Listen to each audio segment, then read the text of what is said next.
As a new year quietly arrives, the mind often carries more weight than hope. We lie down at night, longing not for answers, but for rest deep, honest rest. In Zen Buddhism, awakening does not always come with thunder. Sometimes it comes like sleep itself, gentle, sudden, and complete. The Buddha once said, "Peace comes from within. Do not seek it without." This story is not meant to teach you something new. It is meant to help you remember what your heart already knows, how to let go, how to soften, and how to enter the new year not with force, but with peace. In Zen Buddhism, awakening is often misunderstood as something dramatic, a sudden flash of insight that changes everything at once. But the old Zen masters taught something far quieter. Awakening begins not when we add wisdom, but when we stop carrying what is unnecessary. There is a simple Zen story. A monk once asked his teacher, "Master, what must I do to be free?" The teacher replied, "Who is binding you?" The monk stood silent. This silence is the doorway. In that moment, the monk realized he had been holding the rope himself. The Buddha taught in the Dhammapada, all conditioned things are impermanent. When one sees this with wisdom, one turns away from suffering. Most of our suffering at the turning of a new year comes from resistance to the past, to change, to unfinished stories. We replay regrets like echoes in a valley. We tighten around expectations for the future, and then we wonder why peace feels distant. But Zen does not ask you to fix your life before you rest. It asks you to rest before you fix your life. Letting go does not mean forgetting. It means loosening the grip. At night, as the body lies down, the mind often continues walking. Zen practice gently invites the mind to lie down as well. Not by force, not by discipline alone, but by understanding. A teacher once said, "You do not need to push the river. It already flows." When we enter a new year, especially one filled with uncertainty like 2026, we often believe we must prepare ourselves by thinking more, planning harder, holding tighter. Zen offers the opposite medicine. Soften first. This is why Zen stories are often told before sleep, not to stimulate the mind, but to disarm it. Consider another Zen teaching. A student complained, "My thoughts never stop." The master answered, "Then let them pass like birds across the sky. Do not build a nest for them." Awakening, in this sense, is not about stopping thought. It is about no longer living inside every thought.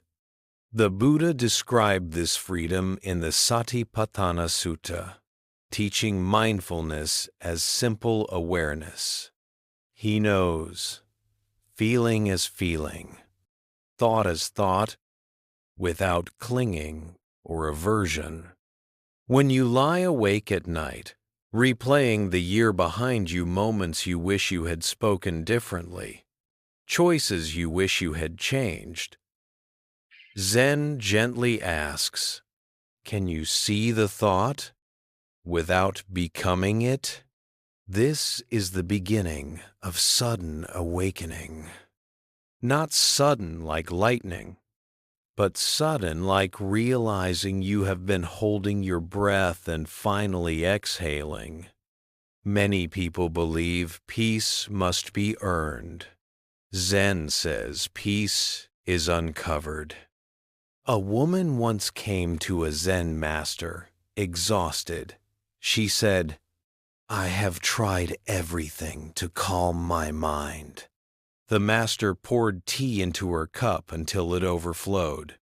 "Your mind is like this cup," he said. "First, empty it." Emptying does not mean erasing memory or responsibility. It means releasing the emotional weight we attach to them.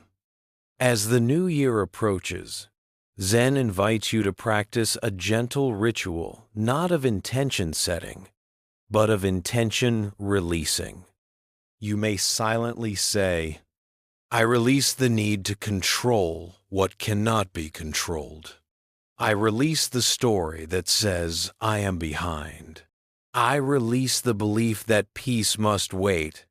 The Buddha reassured his disciples with these words, "Nothing whatsoever should be clung to as I or mine."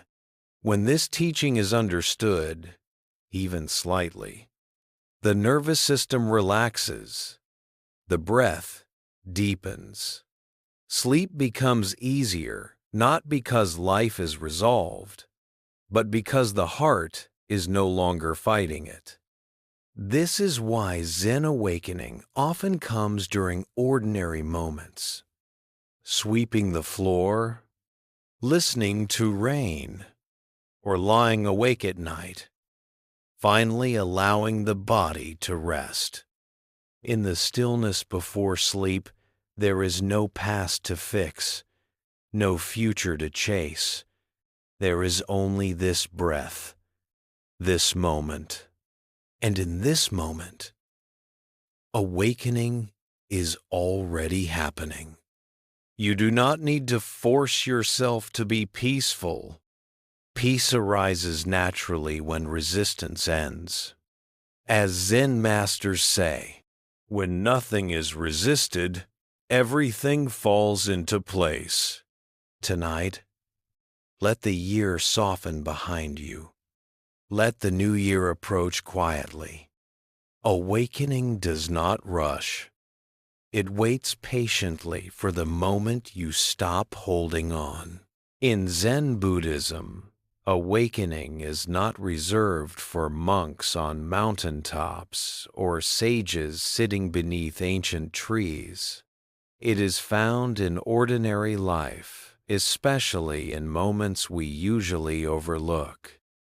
Zen stories often begin with simple scenes: a cup of tea, a sound of wind, a tired body preparing for sleep. These are not decorations. They are the teaching itself. There is a well-known Zen story. A young monk asked his teacher, "When will I attain enlightenment?" The teacher replied, "When you are hungry, eat. When you are tired, sleep." The monk was confused. "Everyone does that," he said. The teacher smiled. "No," he replied, "very few truly do." This story points to a quiet truth. Most of the time, our bodies are in one place, but our minds are somewhere else. We eat while worrying. We lie down while planning. We try to sleep while reliving yesterday or rehearsing tomorrow. Zen awakening begins when we return fully to what is already happening. The Buddha taught this simplicity in the Majjhima Nikaya. In the seen, there is only the seen. In the heard, only the heard. In the felt, only the felt. This teaching is especially powerful at night, When the world grows quiet, the mind often grows loud. Thoughts line up like unfinished conversations, regrets, fears, hopes. Zen does not fight this parade. It invites us to watch it gently without joining the march. A Zen master once said, "Thoughts are guests. Let them come. Let them go. Do not offer them a bed." Before sleep, awakening does not mean stopping thought. It means recognizing that thought is not the self. In many Zen monasteries, stories are shared in the evening, not to instruct, but to soften the heart. A good Zen story does not demand belief. It simply opens a small crack in the wall of habit. Consider this story. A monk asked, "What is Buddha?" The master answered, "The sound of the night rain." The monk waited for more explanation. None came. In that moment, the rain continued falling. The teaching was complete. This is how Zen stories work. They redirect attention away from abstraction and back into direct experience. When we stop trying to understand, something deeper understands for us. For those listening before sleep, this is essential. The thinking mind tires easily, but awareness does not. The Buddha reassured his followers, "There is a refuge that cannot be shaken." That refuge is not found in solving every problem. It is found in being present with what is. At the threshold of a new year, many people feel pressure to become someone better, calmer, wiser. Zen offers a radical kindness. You do not need to become anything tonight. Just be here. Your breath knows how to breathe. Your body knows how to rest. Zen awakening often comes when effort drops away. There is another Zen tale. A man came to a master and said, "My mind is restless. Please pacify it." The master replied, "Bring me your restless mind."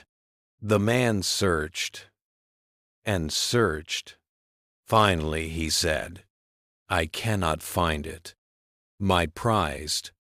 The master smiled. "There, it is pacified." This story is often told at night because it mirrors the sleeping mind. We chase rest, but rest appears when we stop chasing. In modern life, we are trained to fix discomfort immediately. Zen teaches us to stay. Stay with the breath. Stay with the sensation of lying down. Stay with the quiet hum of existence. The Anapanasati Sutta teaches mindful breathing as a path to calm. Breathing in, he knows he is breathing in. Breathing out, he knows he is breathing out.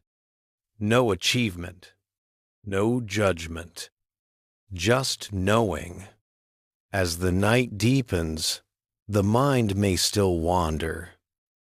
Zen says, this is not failure. Wandering is natural. Returning is the practice. Each time you notice you have drifted into thought and gently come back to the present, awakening deepens. Not dramatically, not visibly, but truly. Zen masters often describe awakening as coming home. Before sleep, this metaphor becomes literal. The body is already home in bed. The mind simply needs permission to follow. As the year 2026 approaches, many people carry invisible fatigue, emotional fatigue, spiritual fatigue, the tiredness of trying to be okay. Zen stories whispered before sleep offer something rare: permission to rest without guilt. The Buddha said, "Peace is the highest happiness, not excitement, not success, peace." And peace does not require a perfect life. It requires a soft heart. When you listen to Zen stories at night, you are not trying to wake up intellectually. You are allowing the nervous system to remember safety. In safety, clarity arises naturally. This is why awakening often happens during sleep, or in the moments just before it. When defenses drop, truth slips in quietly.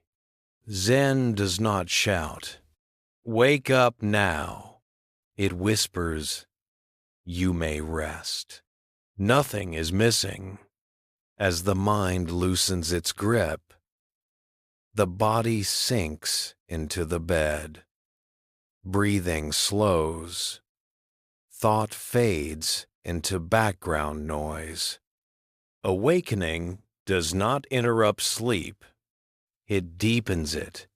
And in that deep rest, the seeds of a peaceful new year are already planted. In Zen Buddhism, sudden awakening does not happen because the mind finally finds the right answer. It happens when the mind becomes tired of searching. This exhaustion is not failure, it is grace. There is a quiet Zen story often shared at night. A monk spent years seeking enlightenment. One evening, he asked his teacher, "Why have I not awakened?" The teacher answered, "Because you still believe awakening is somewhere else." That sentence stayed with the monk. That night, lying awake, he stopped searching. And in that stopping, something opened. The Buddha taught in the Udana, "There is, monks, an unborn, unbecome, unmade, unconditioned. If there were not this, there would be no escape from the born." This unconditioned is not found through effort. It reveals itself when effort falls away. Most people approach awakening as a project. We try to improve ourselves, fix our flaws, polish our thoughts.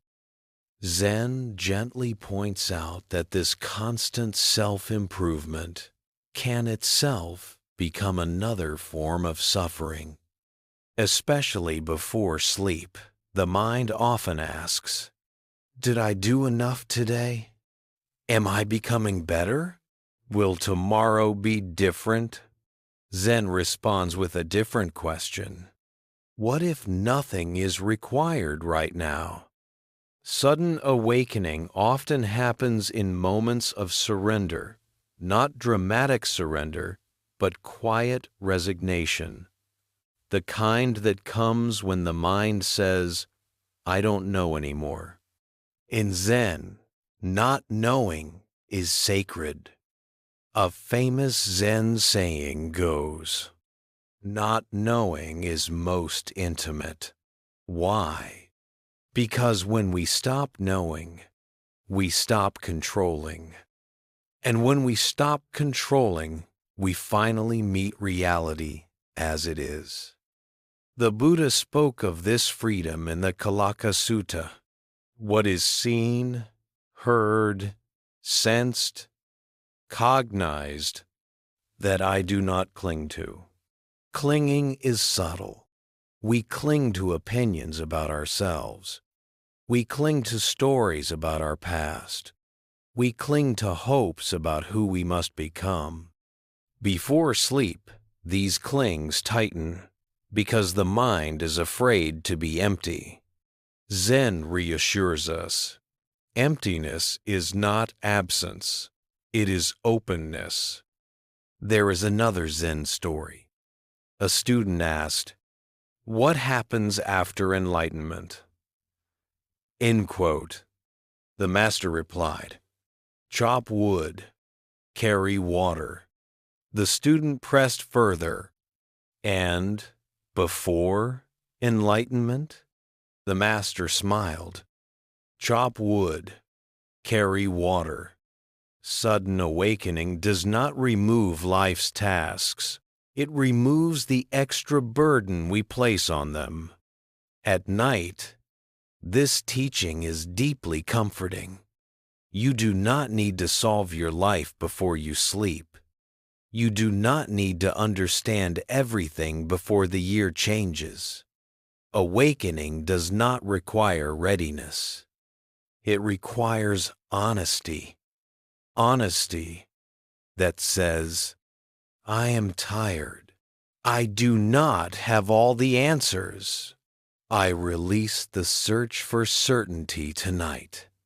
In many Zen traditions, awakening is compared to falling asleep naturally. You cannot force sleep. The more you try, the further it moves away. But when you stop trying, sleep arrives on its own. The same is true for awakening. The Dhammapada teaches, "From craving arises sorrow. From the ending of craving comes freedom." Craving here is not only desire for pleasure. It is the craving to be finished, to arrive, to be someone else. When this craving softens, peace appears without announcement. Sudden awakening is often quiet because it is deeply ordinary. Nothing changes on the outside, but inside, the war ends. A Zen master described it this way: "Before awakening, mountains are mountains. After awakening, mountains are mountains." But something has relaxed. That relaxation is everything. Before sleep, you may notice the mind loosening its grip. Thoughts still arise, but they no longer demand attention. Sensations feel softer. Breathing slows. This is not losing consciousness, it is gaining intimacy with the present. The Buddha described this clarity as nibbana, the cooling of the fire. Just as a flame goes out when fuel is exhausted, so too the mind is freed when craving ceases. When listening to Zen stories at night, sudden awakening may appear as a simple realization. I do not need to fix myself right now. This realization does not make you passive. It makes you whole. As the new year approaches, many people feel pressure to wake up, improve, transform. Zen invites a different rhythm. Rest first. Let insight come when the mind is no longer grasping. Awakening that comes from exhaustion is gentle. It carries no pride. It leaves no story to tell. It simply allows life to continue lighter. Before sleep, this is enough. You are not behind. You are not failing. You are not unfinished. You are simply human, allowed to stop searching for a few hours. And in that stopping, awakening quietly breathes. In Zen Buddhism, healing is not something we do to ourselves.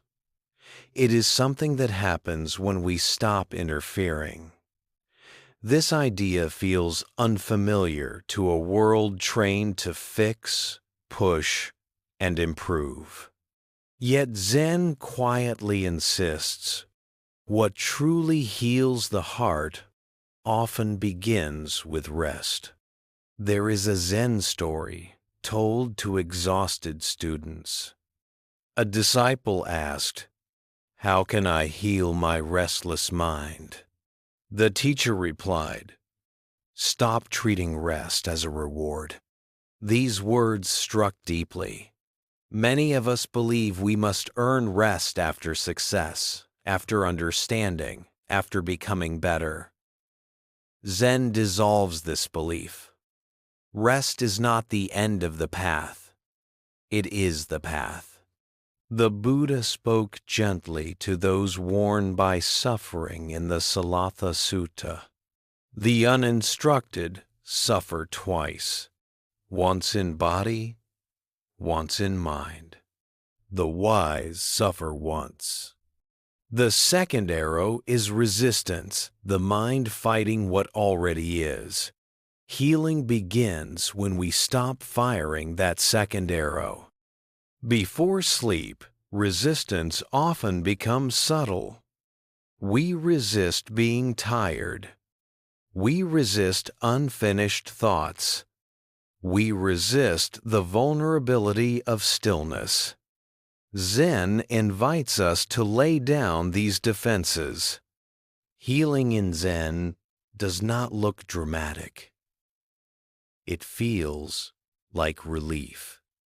A Zen master once said, "The body heals when the mind stops arguing with reality." This teaching becomes very real at night. The body knows how to rest.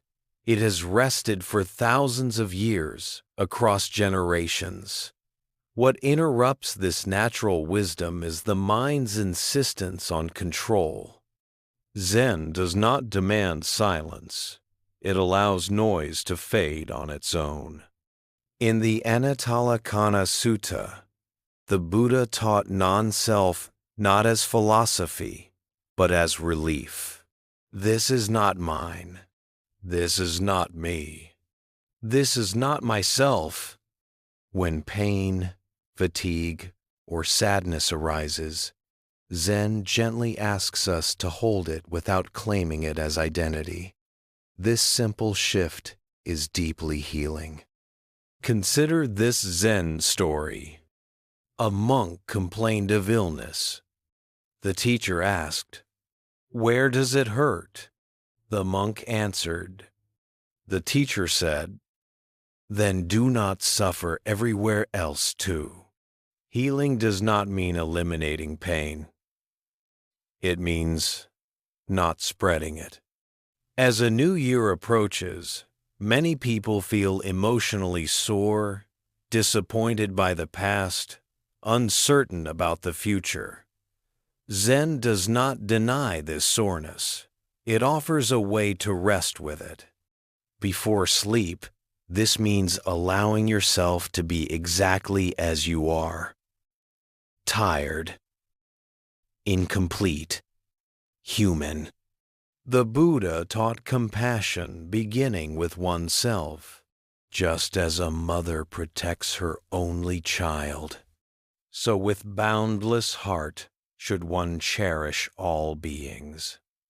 This includes you. Healing happens when the nervous system senses safety.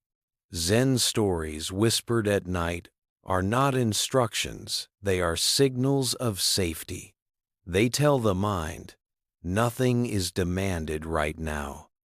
When effort stops, the body repairs itself. Breath deepens, muscles soften, thoughts lose urgency. This is not weakness, it is intelligence. Zen masters often compare awakening to a wound exposed to fresh air. It heals not by force, but by openness. In modern life, many people fall asleep while still bracing for impact. Zen offers another way. Unbrace. There is another story. A student asked, "What is the secret of Zen?" The master replied, "When tired, rest. No metaphor, no riddle. This simplicity is radical." Before sleep, healing does not require understanding Zen concepts. It requires permission. Permission to stop improving. Permission to stop searching. Permission to let the day end unfinished.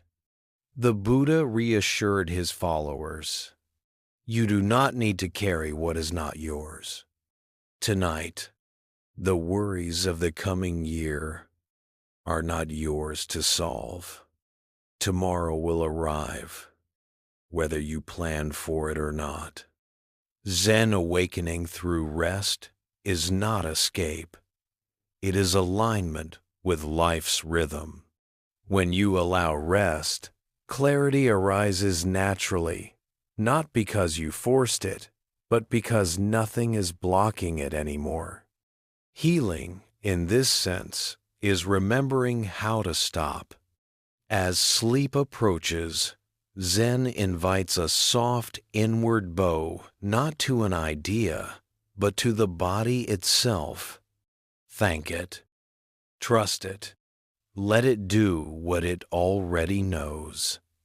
In this gentle resting, awakening continues quietly, without effort, without drama, without words. In Zen Buddhism, silence is not the absence of sound. It is the absence of struggle. Many people misunderstand Zen silence as something they must create. But Zen teaches that silence appears naturally when the mind stops interfering. There is a Zen story shared with beginners. A student asked, "How do I quiet my mind?" The master replied, "Stop listening to it as if it were you." This response reveals a deep truth. The mind produces noise the way the heart produces beats. The problem is not the sound. The problem is identification. The Buddha taught in the Samyutta Nikaya, "One who sees thoughts as thoughts is not bound by them." Before sleep, inner noise often becomes louder because distractions fade. Without external stimulation, the mind fills the space. Zen does not try to silence this noise. It changes our relationship with it. Zen calls this the practice of non-grasping awareness. There is another Zen story. A monk complained, "My mind is full of thoughts." The master asked, "Are they harming you?" The monk said, "No." "Then why fight them?" the master replied. This simple exchange carries powerful medicine. Before sleep, fighting thought creates tension. Allowing thought creates space. In that space, silence emerges on its own. Breathing plays a central role in this process, not as technique, but as anchor. The Buddha taught mindful breathing in the Anapanasati Sutta not to control the breath, but to know it. Aware of the whole body, he breathes in. Aware of the whole body, he breathes out. Zen breath is not deep by command. It deepens when the body feels safe. As the body lies down, breath naturally slows. Zen invites us to notice this without trying to improve it. Each time we notice the breath, the mind releases a little tension. Noise softens, urgency fades, awareness widens. Zen masters often say, when the breath settles, the mind follows. But Zen reverses the usual effort. We do not force the breath to calm the mind. We allow the mind to rest, and the breath responds. There is a quiet Zen metaphor. The breath is a lake. Thoughts are ripples. Do not chase the ripples. Let the lake be a lake. This metaphor is especially powerful before sleep. Thoughts may continue to appear, but the lake beneath them remains still. The Buddha described this stillness as samadhi collectedness without strain. With the calming of bodily activity, the mind becomes peaceful. In modern life, we often treat the mind as a problem to solve. Zen treats the mind as weather, sometimes stormy, sometimes clear, always changing. Before sleep, Zen invites us to stop managing the weather. As the year 2026 approaches, many people carry mental noise. Unfinished plans, global uncertainty, personal fears. Zen does not deny these realities. It simply reminds us that peace does not depend on solving them tonight. Silence is not something you achieve. It is something you stop blocking. There is another Zen story. A teacher rang a bell. When the sound faded, he asked, "Where did it go?" No one answered. The teacher said, "It returned to silence. So will your thoughts." This teaching is deeply comforting before sleep. You do not need to push thoughts away. They return to silence when not fed. Feeding thought means arguing, judging, or following it. Zen invites a different posture. Listening without attachment. When you lie down, you may hear sounds, the hum of the night, distant movement, your own breathing. Zen treats these sounds as allies, not distractions. They anchor awareness in the present. The Buddha taught, where there is awareness, suffering does not grow.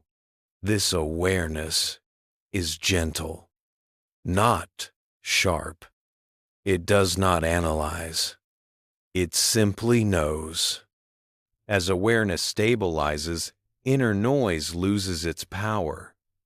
Thoughts become softer, shorter, less convincing. Sleep approaches naturally. Zen silence is not empty. It is full of presence. In this presence, the heart rests, the body repairs, the mind loosens its grip on identity. You are no longer the one who must think. You are simply the one who is aware. This shift, subtle, quiet, often unnoticed, is a form of awakening. Before sleep, this awakening feels like relief. No insight to announce. No lesson to remember. Just a deep exhale. And in that exhale, silence is already here. In Zen Buddhism, awakening is never separated from compassion. When the heart softens, awakening deepens. When compassion is absent, clarity becomes dry. and incomplete. This is why Zen teachings before sleep often return to the heart, not the intellect. There is a gentle Zen story. A student asked, "What is the true nature of Buddha?" The teacher replied, "A heart that does not turn away." This answer reveals something essential. Awakening is not an escape from pain. It is the ability to remain open in its presence without hardening. The Buddha taught compassion not as emotion, but as wisdom. In the Karaniya Metta Sutta, he said, "May all beings be at ease. Let none deceive another, nor despise any being in any state."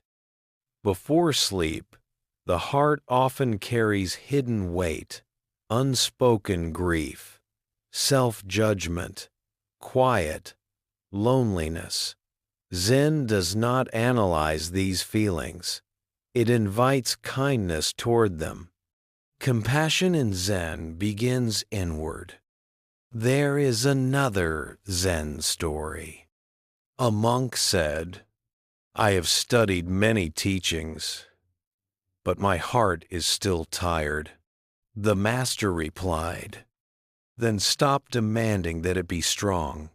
Many people believe spiritual growth requires toughness.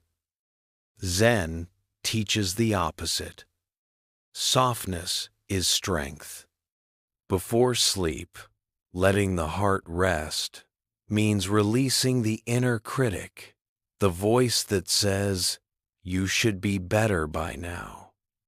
Zen gently asks us to listen and then not obey.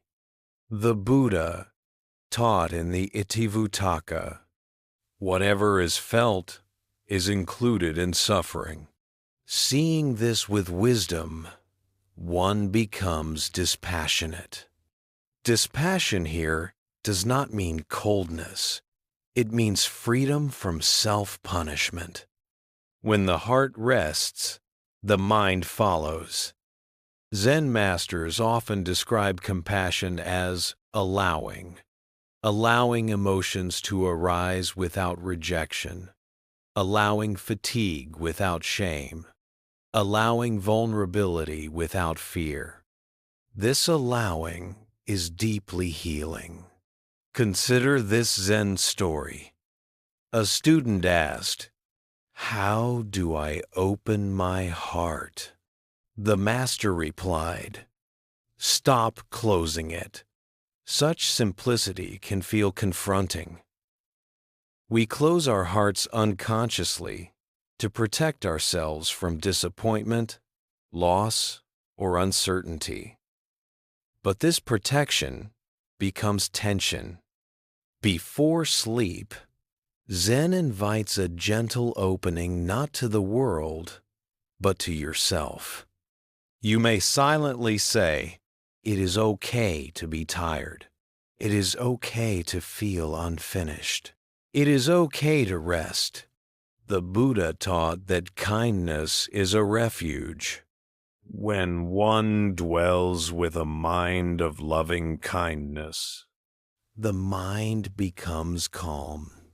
As calm deepens, the nervous system relaxes.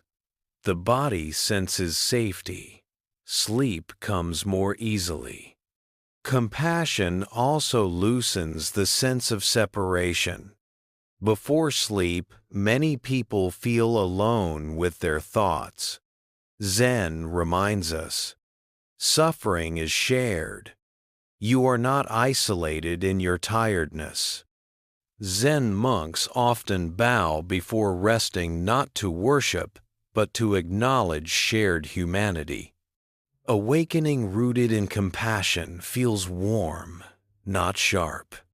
As the new year approaches, compassion helps release the burden of becoming someone else. It allows you to meet the future as you are not armored, not rehearsed. Zen does not ask you to fix your heart. It asks you to stop fighting it. There is a final Zen reflection often offered at night. Treat your own heart as you would treat a guest who has traveled very far. Let it sit. Let it rest. Offer it warmth. In this resting, awakening unfolds quietly. The Buddha said, hatred is never ended by hatred. It is ended by love. This includes the subtle hatred we direct at ourselves. Before sleep, compassion is not a moral duty. It is a physiological relief. The body releases tension when the heart no longer feels under attack. As compassion deepens, awareness stabilizes. The mind stops scanning for danger. Thought loses urgency. You are allowed to rest, not because you deserve it, but because rest is natural. This gentle kindness toward oneself is not the end of practice. It is the ground from which all awakening grows. Tonight, let the heart rest. Let it soften without explanation. Awakening does not demand effort. It responds to kindness. As one year closes and another approaches, fear often visits quietly, not always as panic, but as a low hum beneath thought. Fear of change, fear of loss, fear that time is moving faster than we can follow. Zen does not argue with this fear. It teaches us how to sit beside it, especially before sleep. There is a Zen story. A student asked, "What if everything changes?" The master replied, "Then everything changes." The student waited for comfort. The comfort had already been given. In Buddhism, impermanence is not a threat.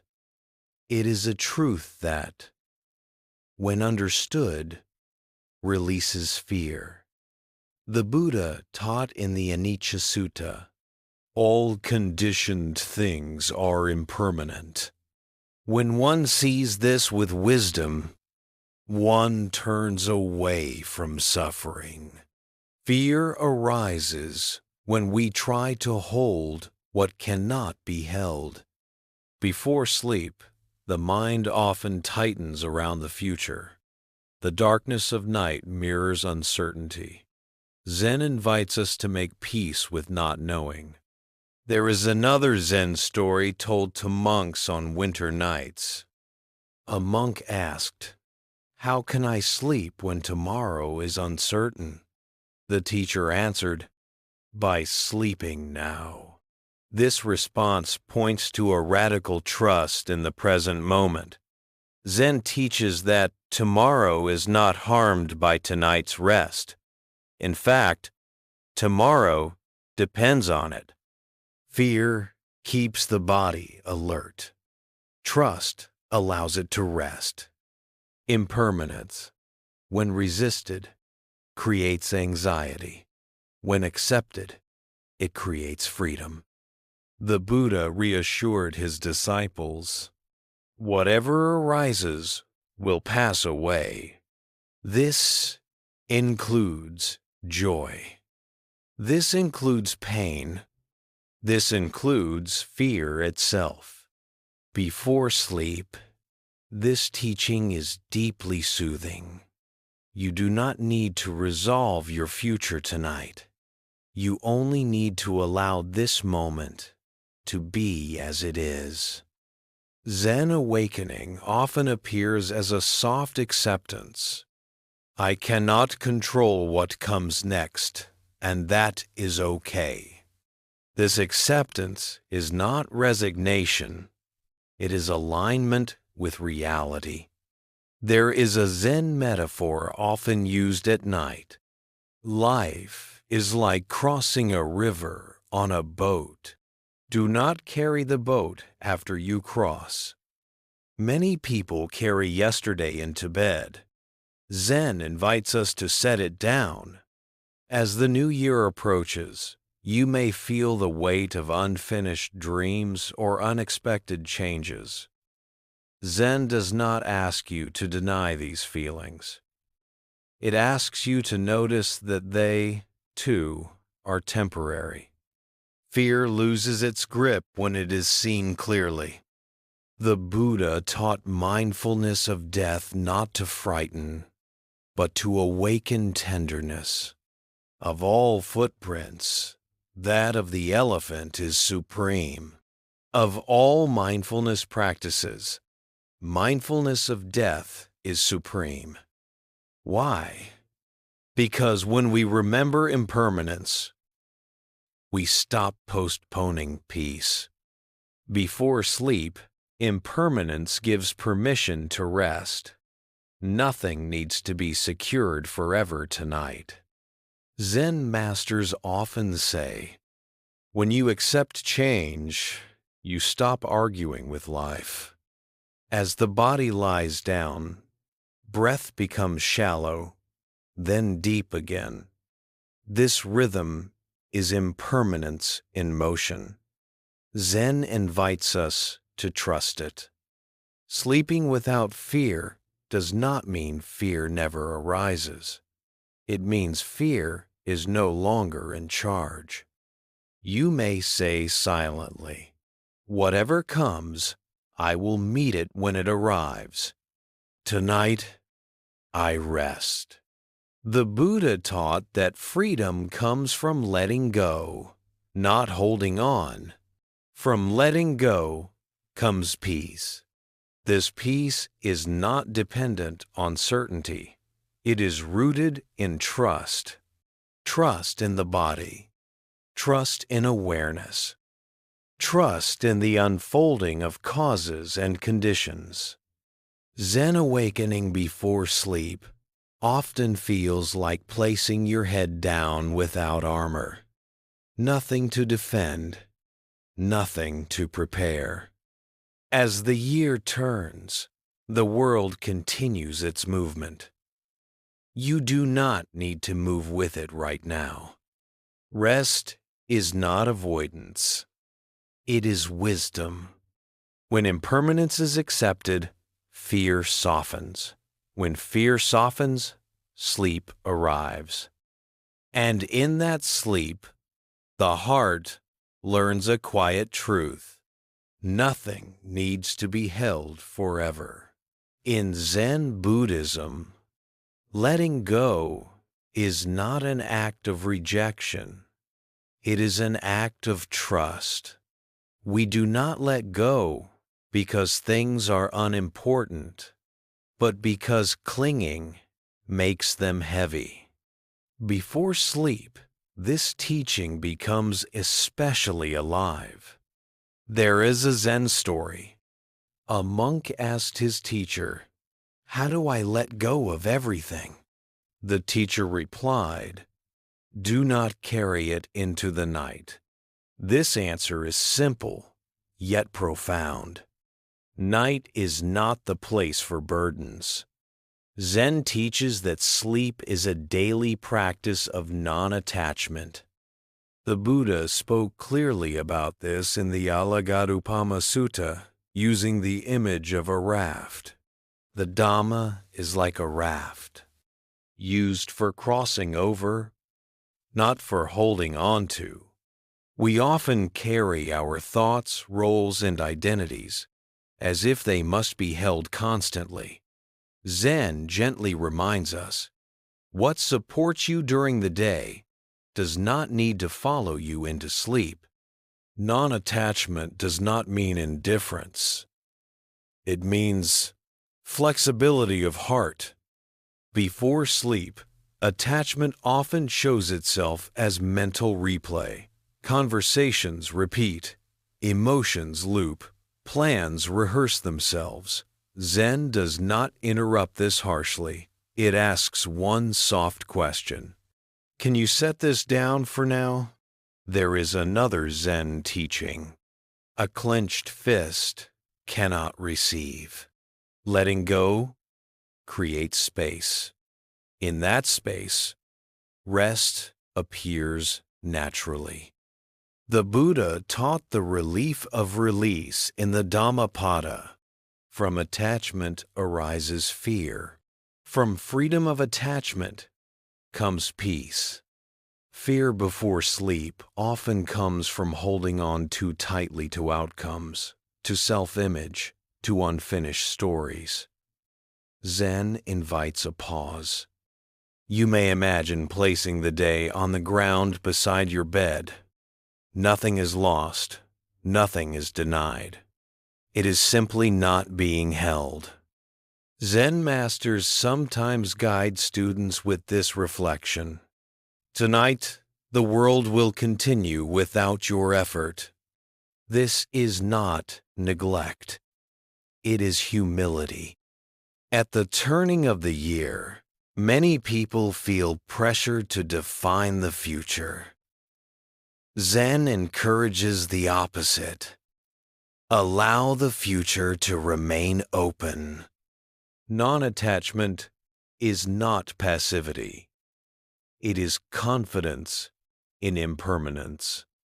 The Buddha taught, whatever is not clung to does not give rise to suffering.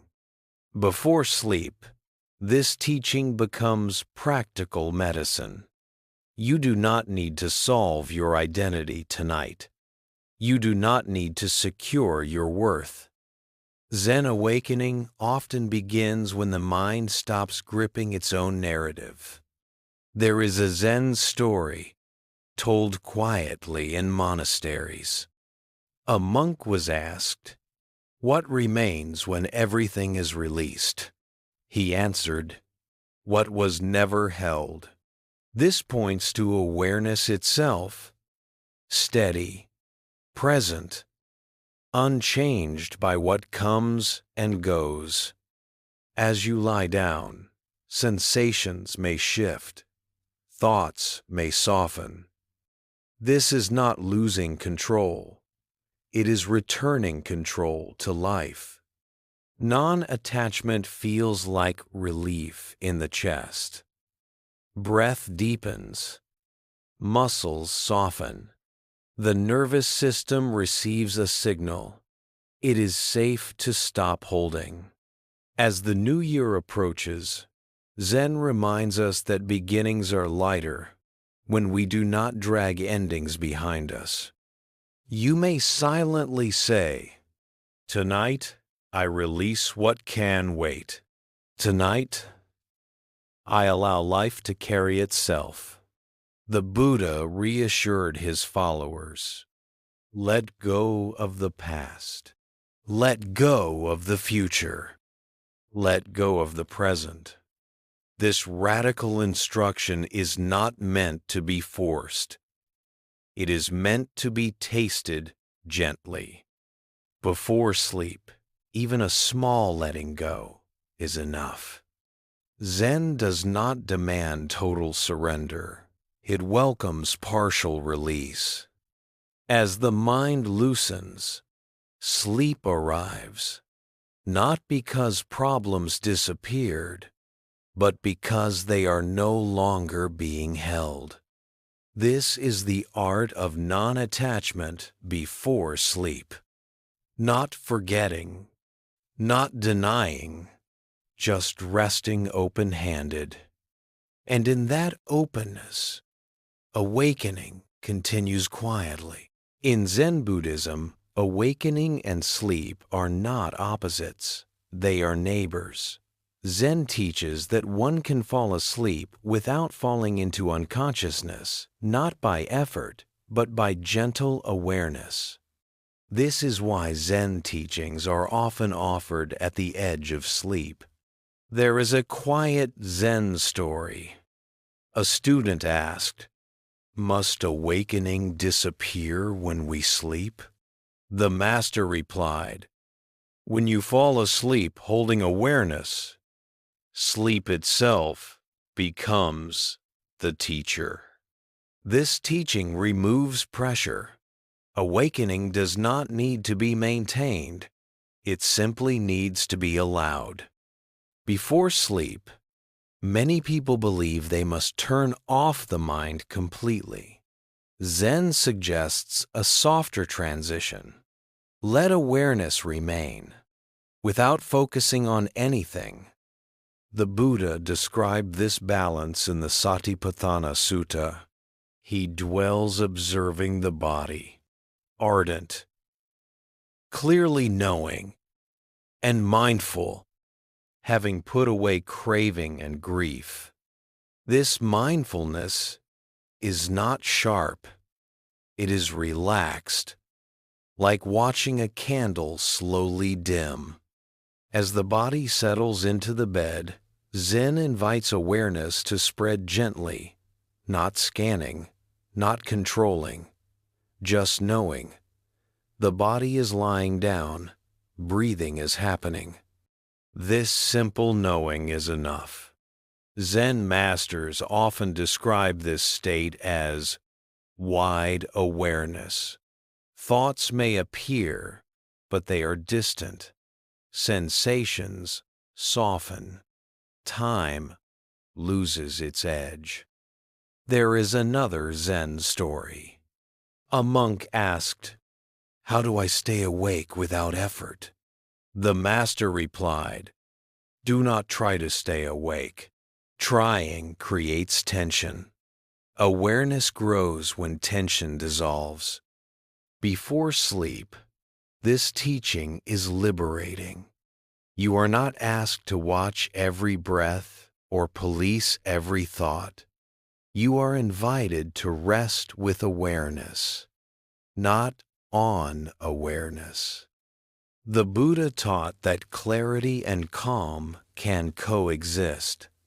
Calm the body, calm the mind. As calm deepens, awareness becomes effortless. Many people fear losing control as they fall asleep. Zen reframes this fear. Losing control is not loss, it is trust. Gentle awareness allows the mind to loosen without collapsing. You may notice moments of drifting, then brief clarity, then drifting again. Zen does not label this as success or failure. It is simply the rhythm of the mind returning home. Zen teachers often say, awakening is not sharp, it is spacious. Before sleep, spaciousness feels like relief. There is no center to protect, no edge to defend. The Buddha reassured his disciples, when the mind is collected, happiness follows. This happiness is subtle. It feels like safety. As the new year approaches, many people fear losing direction if they stop striving. Zen teaches that direction does not disappear when striving ends. It becomes natural. Gentle awareness before sleep is a practice of trust in life's intelligence. You may silently note, awareness is here, nothing more. As the body sinks into rest, awareness does not need to go anywhere. It remains as background presence, quiet, steady. Sleep arrives not as darkness, but as softness. Zen awakening in sleep does not announce itself. It simply continues without thought, without identity, without effort. This is why Zen masters say, even in dreams, the moon remains the moon.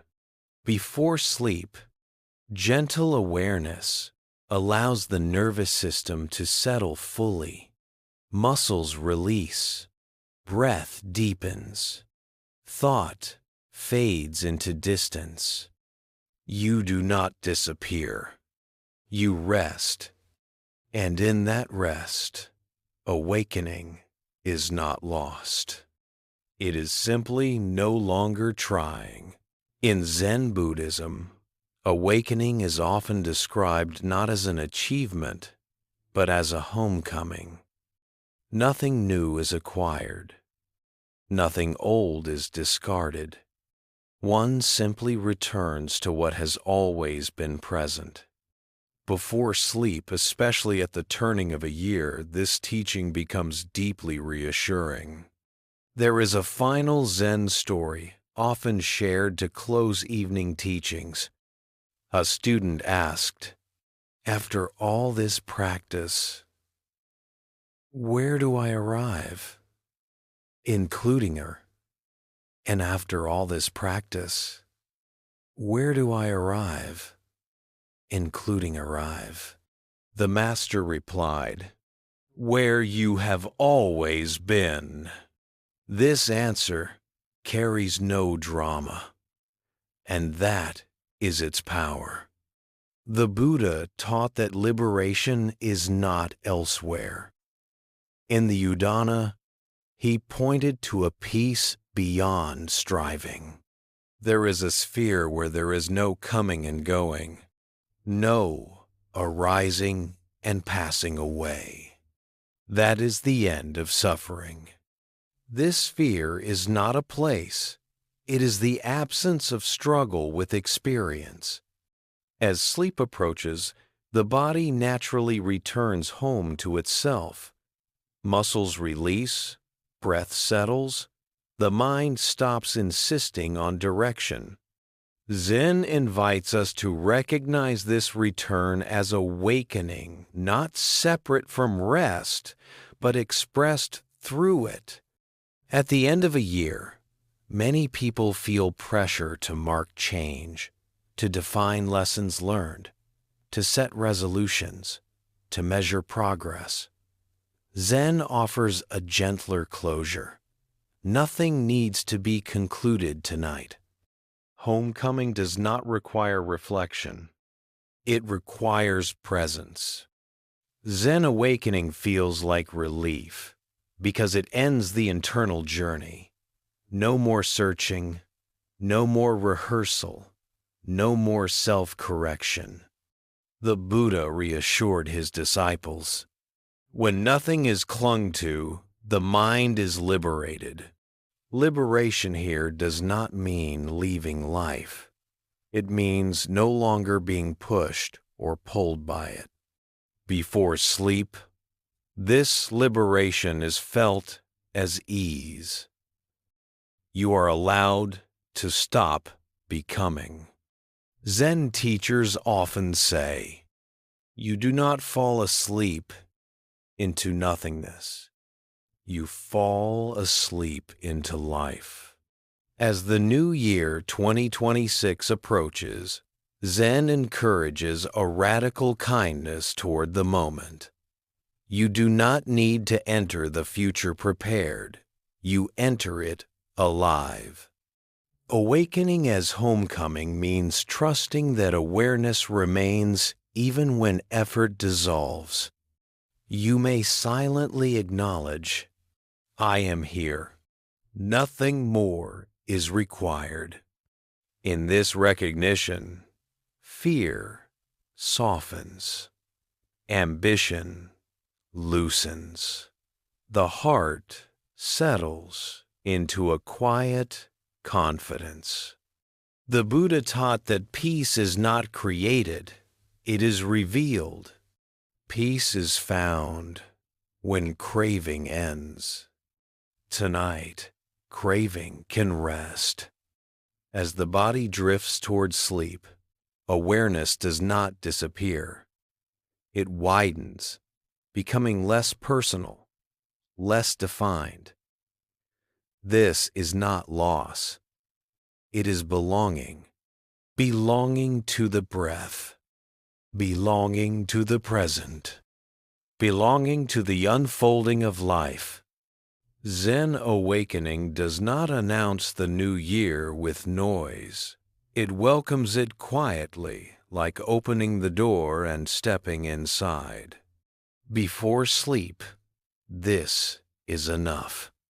You are home. The year may change. Awareness remains. And in this gentle continuity, a peaceful new year has already begun. In Zen Buddhism, healing the past does not require reliving it. This teaching comes as a great relief to many who feel burdened by memory. Zen understands that pain repeats, not because events return, but because attachment does. There is a Zen story. A monk said, "My past still troubles me." The master asked, "Where is the past right now?" The monk searched in silence. The master said, "Then why carry it?" This story points to a gentle truth. The past survives only when we feed it with attention and emotion. The Buddha taught in the Bhattacharya Sutta, "Do not chase after the past.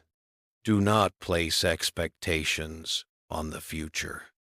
What is past is left behind. The future is yet unreached." This teaching is not denial. It is precision. Healing begins when we stop reopening wounds that no longer exist in the present moment. Many people believe healing requires explanation, understanding why things happened, who was at fault, or what should have been different. Zen does not reject understanding, but it knows when understanding becomes another form of suffering. Before sleep, the past often returns uninvited. Scenes replay. Words echo. Zen does not push these away.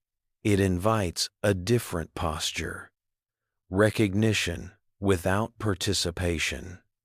A Zen master once said, "Memories are like smoke.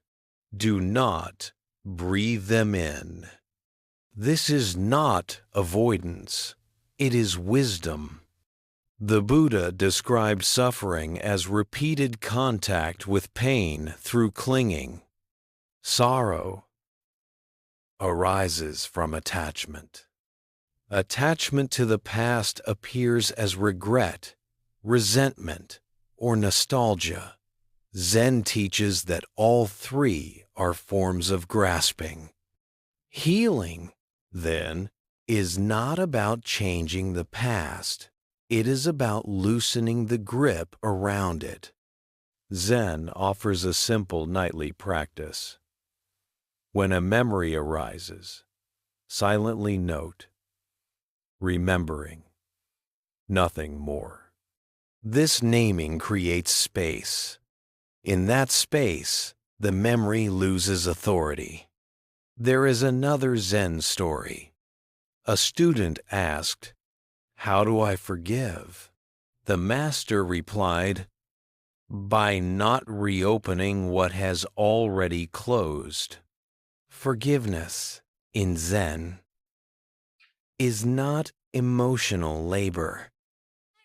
It is release. As the new year approaches, many people feel unfinished with their past. Zen reassures us, life does not require completion to continue. The Buddha taught impermanence, not only of things, but of identities. All formations are subject to change. You are not the same person who experienced those moments. Carrying them forward only creates unnecessary weight. Healing the past without revisiting it means trusting that awareness itself is already free. Before sleep, Zen invites a quiet acknowledgement. That happened. And now this is happening. Nothing more is required. This simplicity restores dignity to the present moment. Zen awakening does not erase memory. It removes ownership. You are no longer the past's caretaker. As the body rests, the mind gradually releases its hold. Breath deepens. The heart softens. The nervous system senses relief. Healing occurs not because something was fixed, but because something was no longer held. The Buddha reassured his followers. With the fading of craving comes liberation. Craving here includes the craving to rewrite the past. As sleep arrives, Zen allows the past to remain where it belongs, complete in itself, no longer asking anything from you. This is how Zen heals gently, without analysis, without rehearsal, without pain, just by returning fully to now. In Zen Buddhism, emotional suffering is not treated as a personal failure. It is understood as habit energy patterns shaped by past causes and conditions. Zen calls this karma, not as punishment, but as momentum. What repeats does so because it has not yet been seen clearly. There is a Zen story. A monk asked, "Why do I keep falling into the same pain?" The master replied, "Because you keep walking the same path." This answer is not a judgment. It is an invitation. The Buddha explained karma simply in the Nibtika Sutta. Intention, I tell you, is karma. Having intended, one acts by body, speech, or mind. Emotional karma lives in intention, often unconscious intention. The intention to protect, the intention to avoid, the intention to be accepted. Over time, these intentions harden into emotional reflexes. Zen does not ask us to remove these patterns forcefully. It asks us to see them. Before sleep, emotional patterns surface more easily. Defenses are low. Memories soften. Feelings arise without explanation. Zen treats this moment as sacred. A Zen teacher once said, "What appears when you are tired is what has been waiting to be met." Healing emotional karma begins with allowing emotions to exist without story. The Buddha taught this clarity in the Vedana Samyutta. Feeling is just feeling. It arises and passes away. When sadness arises, Zen does not ask, "Why am I sad?" It asks, "Can sadness be felt without resistance?" This shift is subtle, but transformative. Most emotional suffering is amplified by the second layer, the commentary. Zen gently removes this layer, allowing emotion to complete its natural cycle. There is another Zen story. A student said, "I am overwhelmed by emotion." The master asked, "Who is overwhelmed?" The student fell silent. That silence was not confusion, it was space. Emotional karma loosens when we stop identifying with emotion as identity. Before sleep, this practice is especially kind. You do not need to resolve feelings tonight. You only need to stop arguing with them. Zen invites a simple acknowledgement. This is here. No blame. No interpretation. As awareness holds the emotion gently, the nervous system relaxes. The emotion changes, not because it was forced, but because it was allowed. The Buddha taught this freedom as non-clinging. Without clinging, there is no agitation. At the turning of the year, many people fear carrying the same emotional pain forward. Zen reassures us. Karma does not repeat when awareness is present. Awareness interrupts momentum. Even a small moment of seeing changes the direction of the path. Zen awakening and emotional healing feels like softness in the chest. Breath deepens. The body no longer braces. You may notice old reactions, losing intensity, triggers weaken. Space appears between feeling and response. This space is liberation. The Buddha taught, when one sees dependent arising, one sees the Dhamma. Seeing how emotion arises from contact, from memory, from habit, breaks its spell. Before sleep, emotional karma can be met without fear. You are not required to fix yourself. You are invited to witness. Witnessing is enough.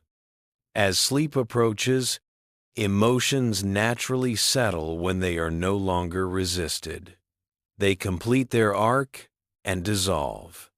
Healing happens quietly. No insight to announce. No story to tell. Just less weight carried into the night. As the new year approaches, Zen reminds us that freedom does not require erasing the past. It requires seeing clearly, here and now. This clarity is gentle. This gentleness is strength. And in this strength, emotional karma begins to unwind, naturally, patiently, without struggle. In Zen Buddhism, many wounds in relationships do not come from what happened, but from what we continue to hold on to. Zen teaches that suffering in relationships often grows from a subtle desire, the need to be right, understood, or validated. Healing begins when this need softens. There is a Zen story. Two monks argued over a flag. One said, "The flag is moving." The other said, "The wind is moving." Their teacher said, "Not the flag, not the wind. The mind is moving." This story reminds us that conflict often lives not in the situation, but in interpretation. The Buddha taught right speech and right view not as moral rules, but as paths to peace. In the Anguttara Nikaya, he said, "One who speaks with a mind of goodwill creates harmony." Before sleep, unresolved relationships often surface. Words we wish we had said, words that hurt us and still echo. Zen does not ask us to resolve these conversations internally. It asks us to release the courtroom in the mind. Healing relationships does not always mean reconciliation. Sometimes it means relinquishing the role of judge. There is another Zen story. A student asked, "How do I forgive someone who hurt me?" The master replied, "By no longer carrying them in your heart as an enemy." Forgiveness in Zen is not approval. It is freedom from captivity. The Buddha taught that holding anger harms the holder most. Holding on to anger is like grasping a hot coal with the intent of throwing it at someone else. Before sleep, carrying anger keeps the body alert, muscles tense, breath shortens. Zen invites us to put the coal down, not for the other person, but for ourselves. Healing begins when we stop replaying the same story. Zen offers a simple practice. When a relational memory arises, notice the urge to justify. Then, soften it. Ask gently, "What if I don't need to be right tonight?" This question creates space. There is another Zen teaching. When you drop the sword, there is no enemy. Dropping the sword does not erase boundaries. It removes the need to fight internally. The Buddha taught compassion as a relational medicine. Conquer anger with non-anger. This does not mean silence or submission. It means not feeding the fire. As the new year approaches, many people fear carrying old relational pain forward. Zen reassures us. What is not fed does not follow. Before sleep, you are allowed to rest from relational labor. You do not need to resolve every bond. You do not need to heal every misunderstanding. You may silently acknowledge, this relationship unfolded as it did, and now I rest. Zen awakening in relationships feels like lightness, not because everything is fixed, but because you are no longer fighting ghosts. As awareness holds relational pain without judgment, it loosens. Identity shifts from the one who was wronged to the one who is present. This shift is liberation. The Buddha taught that peace is relational by nature. When the mind is free from hostility, one sleeps in peace.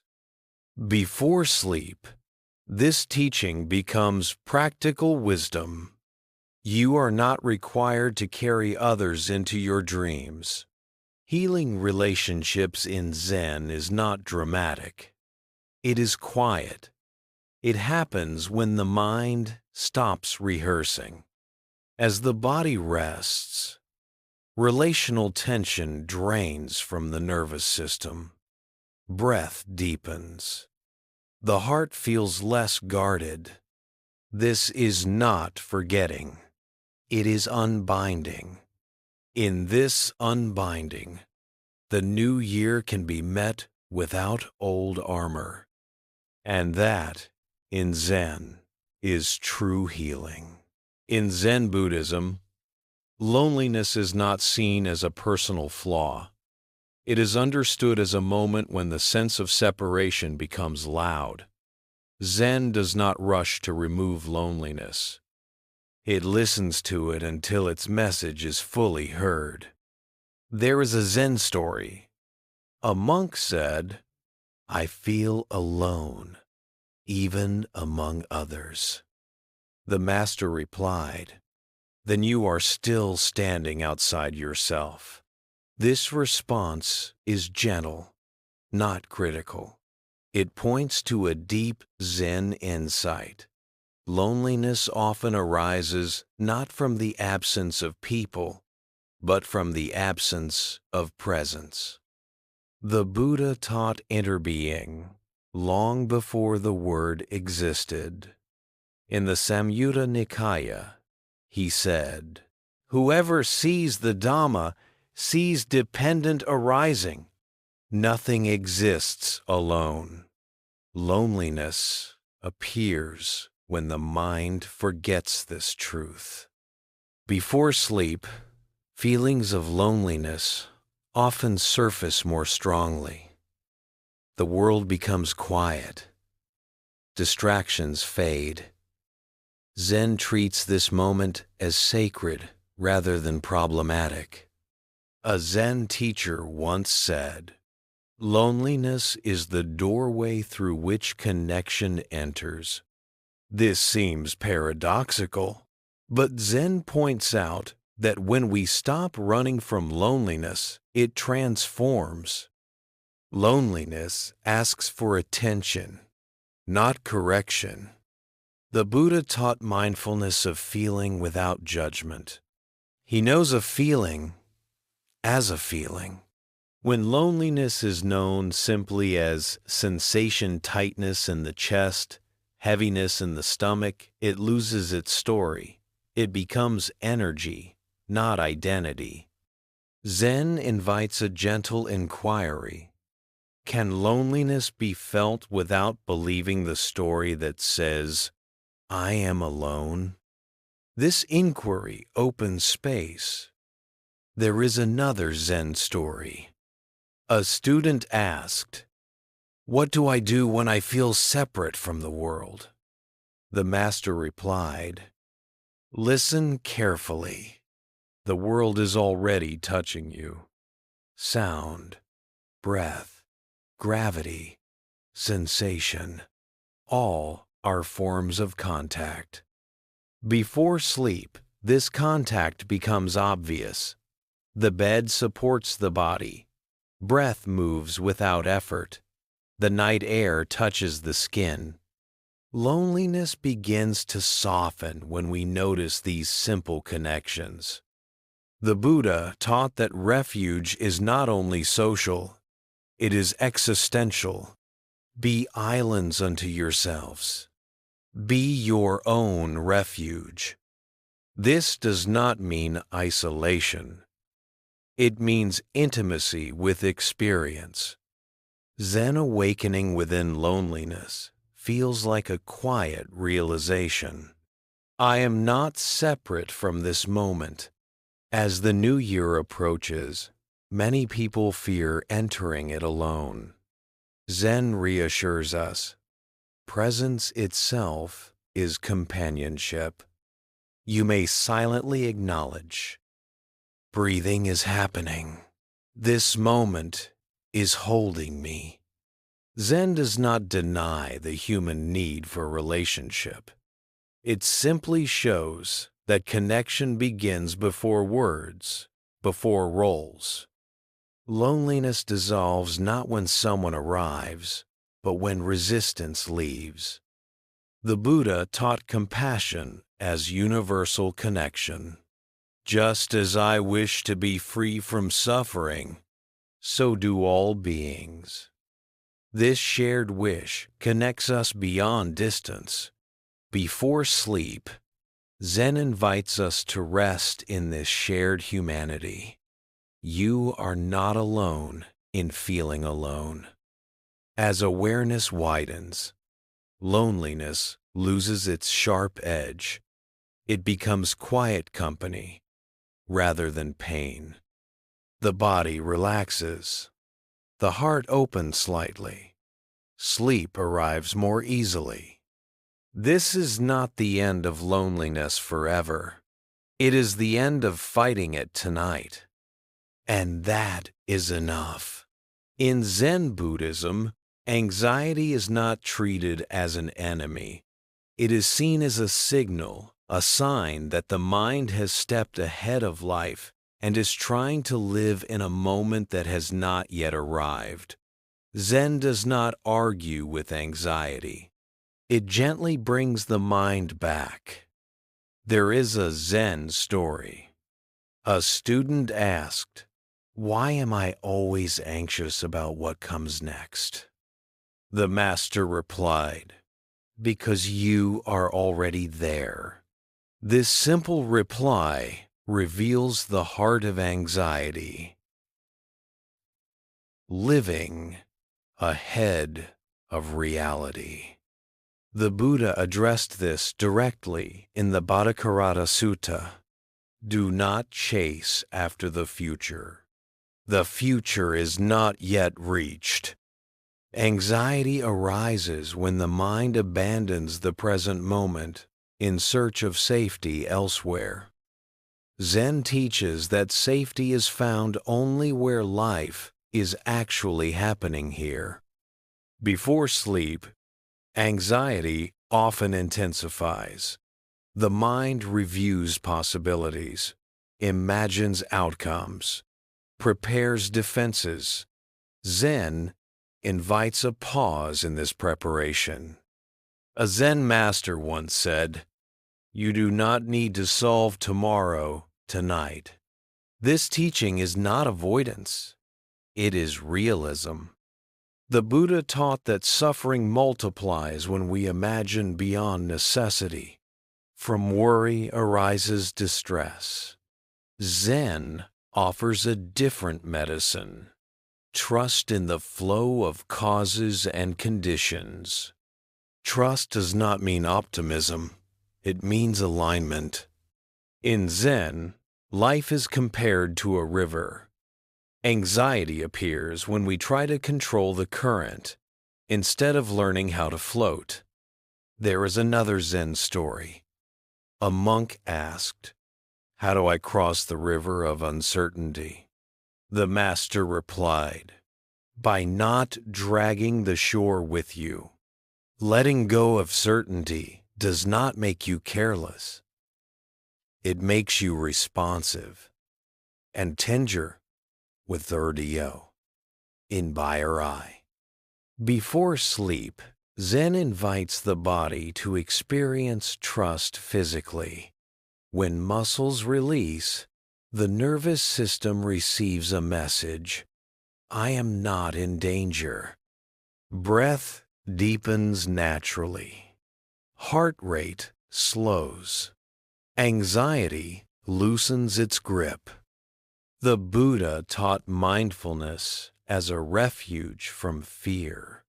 When one abides in mindfulness, fear does not overwhelm the mind. This mindfulness is not sharp vigilance. It is gentle presence. As the new year approaches, many people feel anxious about change, personal, collective, unknown. Zen does not promise certainty. It offers steadiness. You may silently say, "Right now, I am breathing. Right now, I am safe enough." This is not denial. It is grounding. Zen awakening in anxiety feels like stepping back into the body.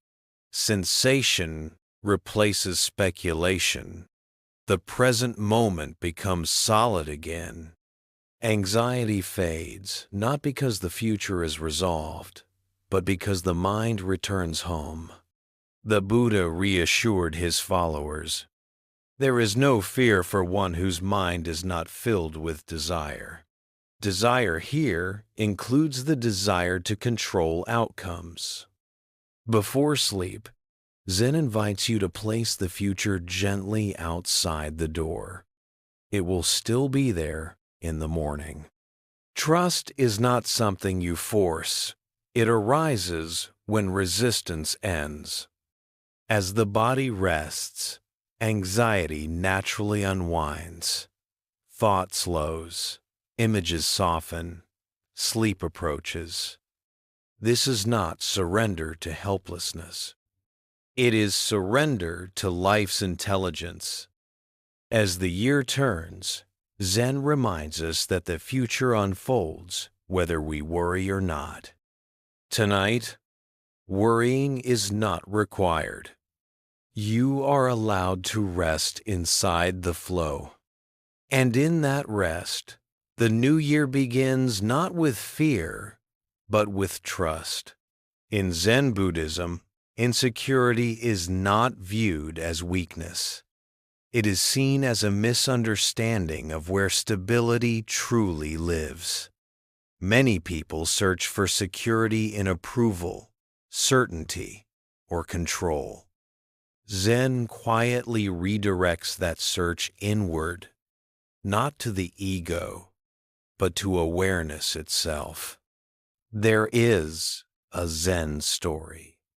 A student asked, "What can I rely on when everything feels uncertain?" The master replied, "That which notices uncertainty." This answer shifts the ground completely. The Buddha taught in the Dhammapada, the mind, when protected, brings happiness. Protection here does not mean defense. It means knowing where to rest. Insecurity arises when identity is built on things that change roles, success, relationships, opinions. Zen teaches that what changes cannot be a true refuge. Before sleep, insecurity often whispers quietly, "Am I enough? Will I be okay? Where do I stand?" Zen does not argue with these questions. It invites us to feel the one who hears them. There is another Zen teaching. Do not ask if the ground will hold you. Feel that you are already standing. This teaching becomes especially alive at night. The body is supported by the bed. Gravity holds you without effort. Breathing continues without permission. Security is already happening. The Buddha pointed to this inner refuge in the Mahaparinibbana Sutta. Be a refuge unto yourselves. Let the Dhamma be your refuge. This refuge is not belief. It is direct experience of awareness that does not collapse when thoughts change. In Zen, awareness is described as the sky. Insecurity is a passing cloud. The sky does not need to remove the cloud to remain vast. Before sleep, Zen invites us to rest as the sky, not to fix the cloud. You may gently notice, insecurity is here, and awareness is also here. This noticing creates space. Insecurity tightens the body. Shoulders lift.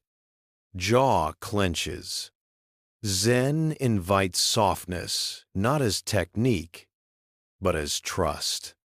A Zen master once said, "When you stop looking for ground, you discover you were never falling."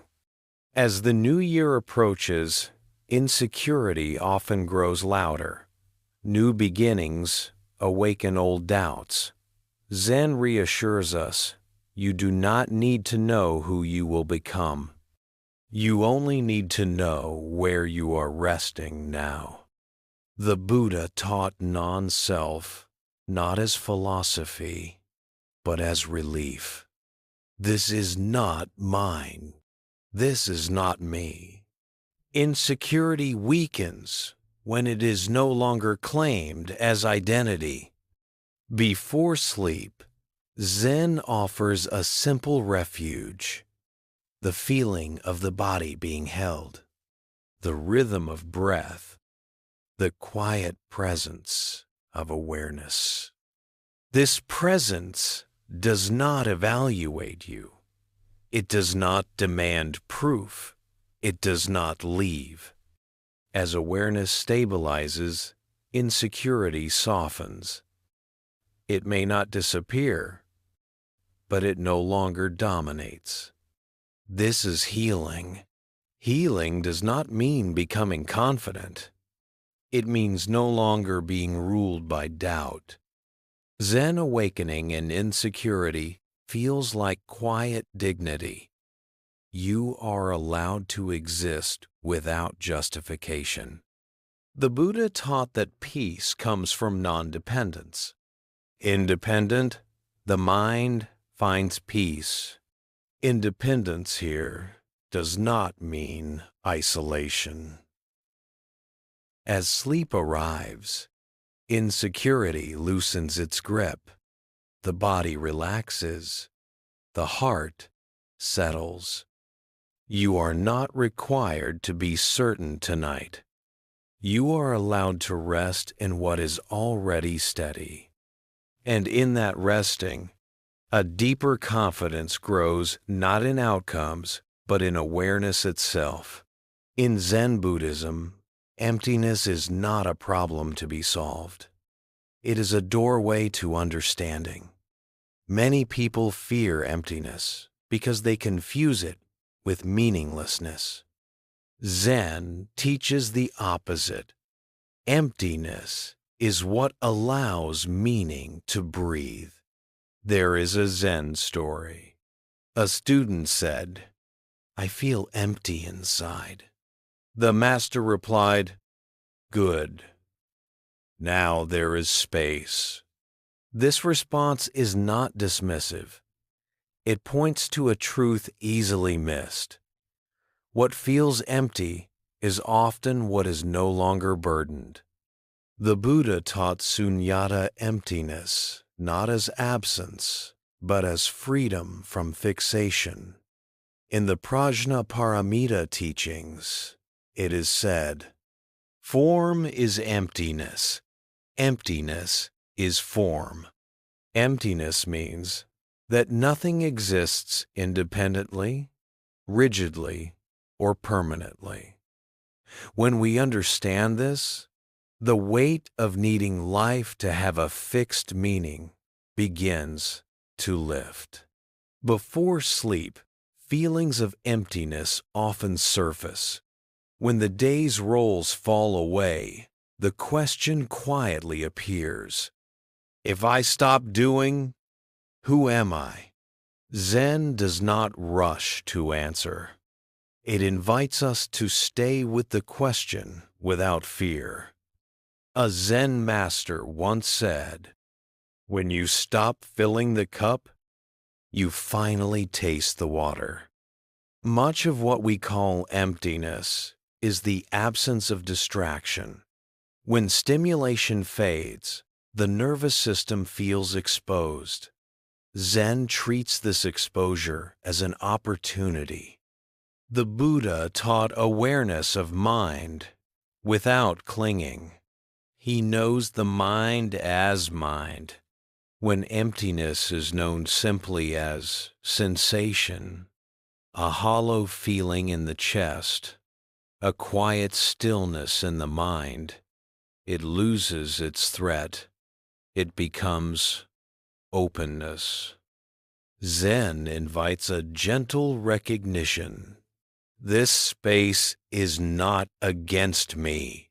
Meaning does not disappear in emptiness. It reorganizes. There is another Zen story. A monk asked, "What is the meaning of life?" The master replied, "Eating rice, washing bowls." This answer may seem ordinary, but it carries depth. Meaning in Zen is not an idea. It is participation. Before sleep, emptiness softens when we reconnect with simple presence. The body breathing, the bed supporting, the moment unfolding. The Buddha taught that suffering comes from craving for meaning as possession. Craving is the cause of suffering.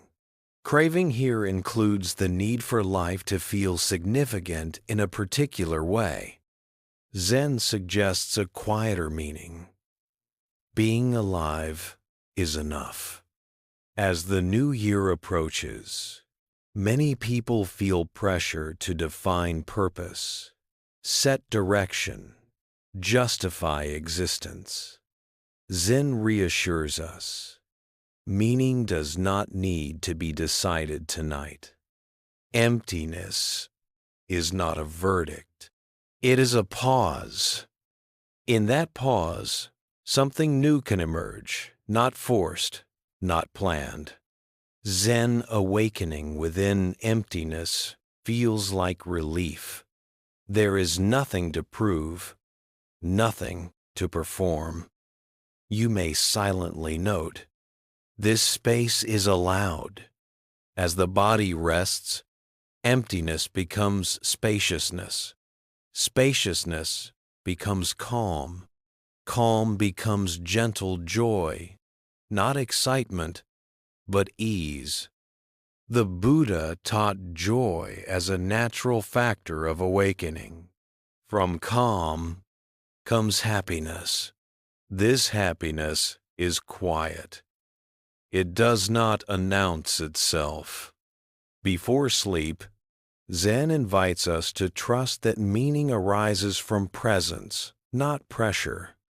You do not need to fill the emptiness. You only need to stay. And in staying, life quietly reveals itself again. In Zen Buddhism, mental fatigue is not a sign that something is wrong with you. It is a sign that the mind has been working without rest for too long. Zen does not push the mind to become energetic again. It allows energy to return on its own. There is a Zen story. A student said, "My mind is exhausted." The master replied, "Then stop carrying what you are not meant to carry." Mental fatigue often comes from invisible labor, constant thinking, judging, planning, comparing. Zen sees this as unnecessary effort layered on top of life. The Buddha taught right effort not as pushing harder, but as releasing excess strain. In the Samyutta Nikaya, he said, "Neither too tight nor too loose. This is the middle way." Before sleep, mental fatigue becomes obvious. Concentration fades. Thoughts repeat. The mind feels dull yet restless. Zen treats this state not as a problem, but as a request for rest. A Zen master once said, "When the mind is tired, let it sit down." This teaching feels radical in a culture that rewards constant productivity. Zen restores energy by removing friction. Before sleep, Zen invites the mind to stop managing experience. No improvement, no fixing, just allowing. Mental fatigue softens when the mind is no longer asked to perform. The Buddha taught mindfulness as relief from overthinking. With the settling of mental activity, the mind becomes bright. Brightness here is not excitement. It is clarity without strain. Zen masters compare mental energy to a candle flame. When shielded from wind, it burns steadily. When exposed to constant disturbance, it flickers and weakens. Mental fatigue is the wind. Before sleep, Zen helps shield the flame by reducing demands. You may notice that when effort drops, a quiet alertness appears.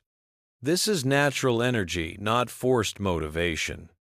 Zen awakening within fatigue feels like permission. I don't need to be sharp right now. This permission allows the nervous system to shift from effort to restoration. As the body rests, the mind repairs itself. Neural patterns reset. Thoughts slow and soften. The Buddha taught that rest is part of wisdom. One who knows when to rest protects the mind. As the new year approaches, many people carry mental exhaustion from months or years of striving. Zen does not ask you to recover all at once. It asks you to stop draining yourself tonight. Before sleep, Zen invites a simple acknowledgement. Thinking can rest. Awareness can remain. This balance restores vitality gently. Mental fatigue dissolves not through stimulation, but through simplicity. As sleep arrives, energy returns in subtle ways. Breath deepens, muscles relax. The mind no longer feels heavy. This is not collapse. It is renewal. Zen teaches that true energy comes from alignment, not pressure. And in this quiet renewal, the mind prepares itself naturally for a new year lived with less strain and more ease. In Zen Buddhism, self-blame is not considered responsibility. It is considered misunderstanding. Zen sees self-criticism as a habit of the mind, a learned voice that believes harshness leads to improvement. Zen teaches the opposite. Gentleness is what allows real change. There is a Zen story. A student said, "I am always disappointed in myself." The master replied, "Then you are treating yourself as an enemy." This answer reveals a deep truth. Many people carry an inner voice that judges relentlessly. Zen does not argue with this voice. It asks whether it is necessary. The Buddha taught compassion without exception. In the Dhammapada, he said, "Hatred is never ended by hatred. It is ended by love." This teaching applies inwardly as well. Before sleep, self-blame often becomes loud. The mind replays mistakes, missed opportunities, words spoken imperfectly. Zen does not demand forgiveness. It invites understanding. Self-blame arises from the belief that we should have known better at the time. Zen gently reminds us, we acted with the awareness available then. The Buddha taught conditionality clearly. All phenomena arise dependent on causes and conditions. Nothing appears in isolation, not even mistakes. Zen healing begins when we see error not as moral failure, but as incomplete information. There is another Zen story. A monk asked, "How do I stop hating myself?" The master replied, "Stop dividing yourself. Self-blame divides the heart. One part accuses, another defends. Zen ends this inner war by inviting wholeness. Before sleep, Zen encourages us to rest from self-evaluation.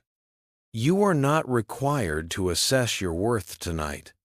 You may gently acknowledge, "I did what I could, and now I rest." This acknowledgement is not excuse. It is truth. The Buddha taught that kindness stabilizes the mind. When one abides in loving kindness, the mind becomes calm. As kindness replaces criticism, the nervous system relaxes. The body no longer braces against itself. Zen awakening in self-blame feels like a quiet softening in the chest. The breath deepens. The inner voice loses sharpness. Self-improvement driven by blame creates exhaustion.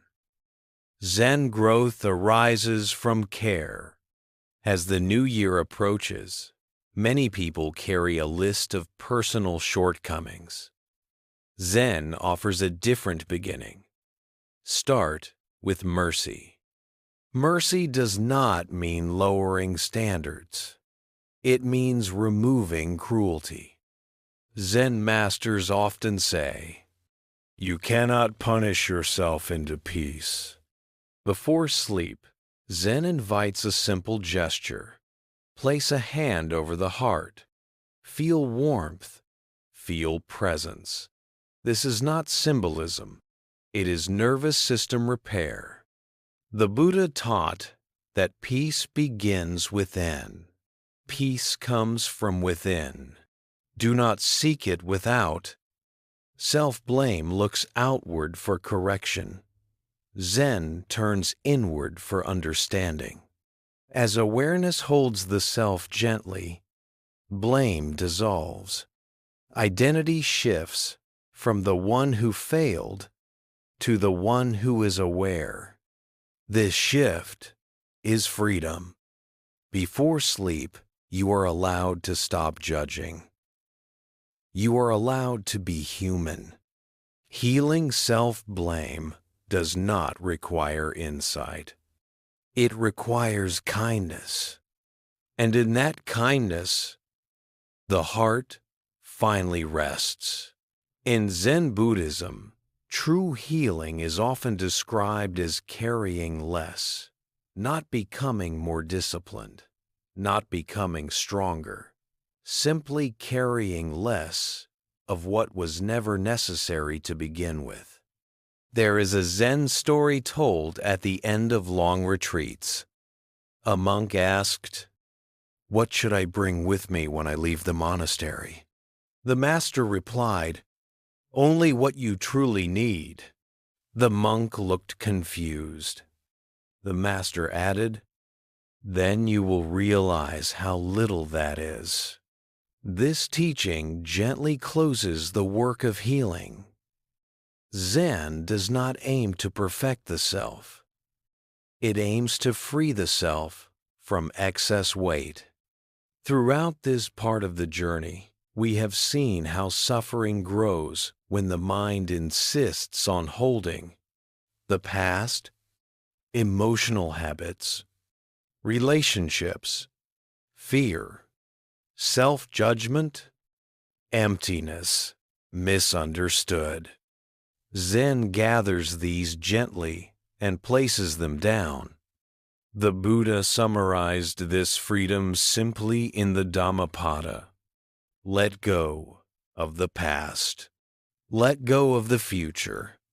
Let go of the present. This is not a command. It is an invitation to simplicity. Before sleep, caring less becomes tangible. The body does it naturally. Muscles soften. Breath deepens. The mind stops rehearsing. Zen invites the heart to follow the body's wisdom. Ending the inner struggle does not mean life becomes easy. It means resistance ends. There is another Zen teaching. When you stop arguing with reality, reality becomes kind. This kindness is not sentimental. It is functional. The nervous system calms. Thought loses urgency. Awareness becomes spacious. As the new year approaches, many people believe they must enter it prepared, improved, or resolved. Zen offers a gentler threshold. Inner lighter. You may silently reflect. What am I carrying that can rest tonight? Even releasing one thing is enough. The Buddha taught that peace arises from simplicity. Contentment is the greatest wealth. Contentment here is not satisfaction with outcomes. It is relief from struggle. Zen awakening at this stage feels quiet and complete, not because everything is solved, but because nothing is being fought. As sleep arrives, awareness remains steady. The day dissolves. the year loosens its grip. You are not stepping into the future as a burdened self. You are stepping as presence, lighter, clearer, kinder. This is how Zen healing concludes. Not with answers, not with effort, but with ease. Before sleep, let the inner struggle end. Tomorrow will meet you fresh, not because you prepared, but because you rested. In Zen Buddhism, a new beginning does not require a dramatic turning point. Awakening does not wait for January 1st, nor does it depend on resolutions. Zen teaches that life renews itself naturally when we stop interfering with its rhythm. There is a Zen story often told at the start of a new year. A student asked, "How should I begin again?" The master replied, "Begin where you are." This answer is deceptively simple. It removes the fantasy of a better starting place. Zen does not believe in delayed living. The Buddha taught presence as the only true beginning in the Bodhidharma Sutta. One should not chase after the past or place expectations on the future. What is present is clearly seen. Living awake in the new year does not mean constant alertness. It means honesty with this moment, without embellishment, without resistance. Many people approach a new year with force, strict plans, self-demands, pressure to transform. Zen recognizes this force as another form of suffering. Before sleep, this suffering becomes visible. The body is tired of being pushed. The mind is weary of becoming. Zen invites a different beginning. Soft attention. Awakening in daily life begins when we notice simple things as they are. The feeling of feet on the floor, the taste of tea, the sound of morning air. These are not exercises.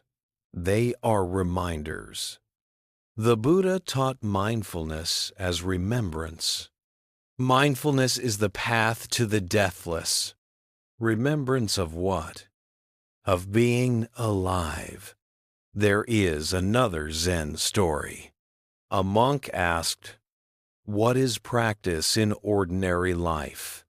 The master replied, "Wash your face when you wake up." This teaching grounds awakening in simplicity. Living awake does not require adding something new. It requires removing distraction. As the year 2026 unfolds, Zen encourages us to meet days without rehearsal. Plans may exist, but the heart does not cling to them. Living awake means responding rather than controlling. Zen masters often say, "Do not improve life, meet it." Meeting life includes difficulty. Zen does not promise ease, it promises intimacy. When difficulties arise, awakening shows itself as presence. I am here with this. The Buddha taught equanimity as balance. Just as a solid rock is not shaken by the wind, so the wise are not shaken by praise or blame. Equanimity grows naturally when we stop forcing change. Before sleep, you may reflect gently. Today unfolded as it did, and I am still here. This reflection is not resignation. It is grounding. Living awake in the new year means allowing each day to teach you without demanding lessons in advance. Zen awakening feels quiet because it is woven into life, not placed above it. You are not asked to become a better person overnight. You are asked to be present for the person you already are. This presence is the true beginning, and from this beginning, the year can unfold step by step, breath by breath, without force, without fear, without hurry. In Zen Buddhism, slowing down is not a retreat from life. It is a return to life. Zen teaches that when we move too fast, we miss the moment we are living in. Peace is not added by doing more, it is revealed by doing less. There is a Zen story. A student asked, "Why do I feel rushed, even when nothing is wrong?" The master replied, "Because you are living ahead of your steps." This simple teaching carries deep wisdom. Much of our restlessness comes not from danger, but from speed. The Buddha taught calm as a foundation for clarity in the Samatha teachings. With calm comes clarity. With clarity comes understanding. Slowing down is not laziness. It is precision. In daily life, speed disguises itself as efficiency. Zen sees it differently. Speed often separates us from experience. When we rush, the body tenses, the breath shortens, the mind fragments. Before sleep, this fragmentation becomes visible. Thoughts scatter. The body struggles to rest. Zen responds not by forcing calm, but by inviting slowness. Slowness begins with attention. There is another Zen story. A monk asked, "How can I practice Zen while working?" The master replied, "Do one thing at a time." This instruction sounds ordinary, yet it is revolutionary. In the new year, many people multitask their way into exhaustion. Zen invites single-task living not as rule, but as kindness. When drinking tea, just drink tea. When walking, just walk. When listening, just listen. The Buddha taught mindfulness as continuity. Mindfulness established, one dwells at ease. Dwelling at ease does not require a quiet environment. It requires an undivided mind. Slowing down allows the nervous system to reset. The body leaves survival mode. Awareness widens. Zen awakening and slowness feels like space between moments. In that space, peace naturally appears. As the year unfolds, Zen does not ask you to slow everything. It asks you to slow one thing, your relationship to time. Time does not need to be conquered. It needs to be inhabited. Before sleep, Zen offers a simple reflection. Nothing is chasing me right now. This reflection releases urgency. The Buddha taught contentment as freedom from hurry. Satisfied, one is rich. Rich, not in achievement, but in presence. Slowing down does not make life smaller. It makes it more vivid. Colors feel warmer. Sounds feel closer. Touch feels real. Zen masters often say, when you slow down, life catches up. In the new year, cultivating peace means protecting pockets of slowness, moments where you are not performing, producing, or proving. These moments nourish awakening. As the body rests at night, slowness returns naturally. Zen invites us to learn from this rhythm and carry it gently into the day. Peace is not a destination at the end of the year. It is a pace you choose now. By slowing down, you do not fall behind. You finally arrive. In Zen Buddhism, awakening is not an escape from change. It is the ability to remain present within change, without being shaken by it. Zen does not promise a calm world. It offers a calm way of meeting the world. There is a Zen story. A student asked, "How do I stay peaceful when everything keeps changing?" The master replied, "By not asking things to stop changing." This teaching goes to the heart of Zen practice. Suffering arises not from change itself, but from resistance to it. The Buddha taught this clearly in the Viparinama Sutta. All things that arise are subject to change. When this truth is accepted, not intellectually, but experientially, the mind stops fighting reality. In the new year, change often feels faster and closer. Personal circumstances shift. The world feels uncertain. Zen does not deny this instability. It teaches steadiness that does not depend on stability. Steady awareness is not rigid attention. It is relaxed presence. Zen masters often compare it to riding a bicycle. Balance is maintained through movement, not stillness.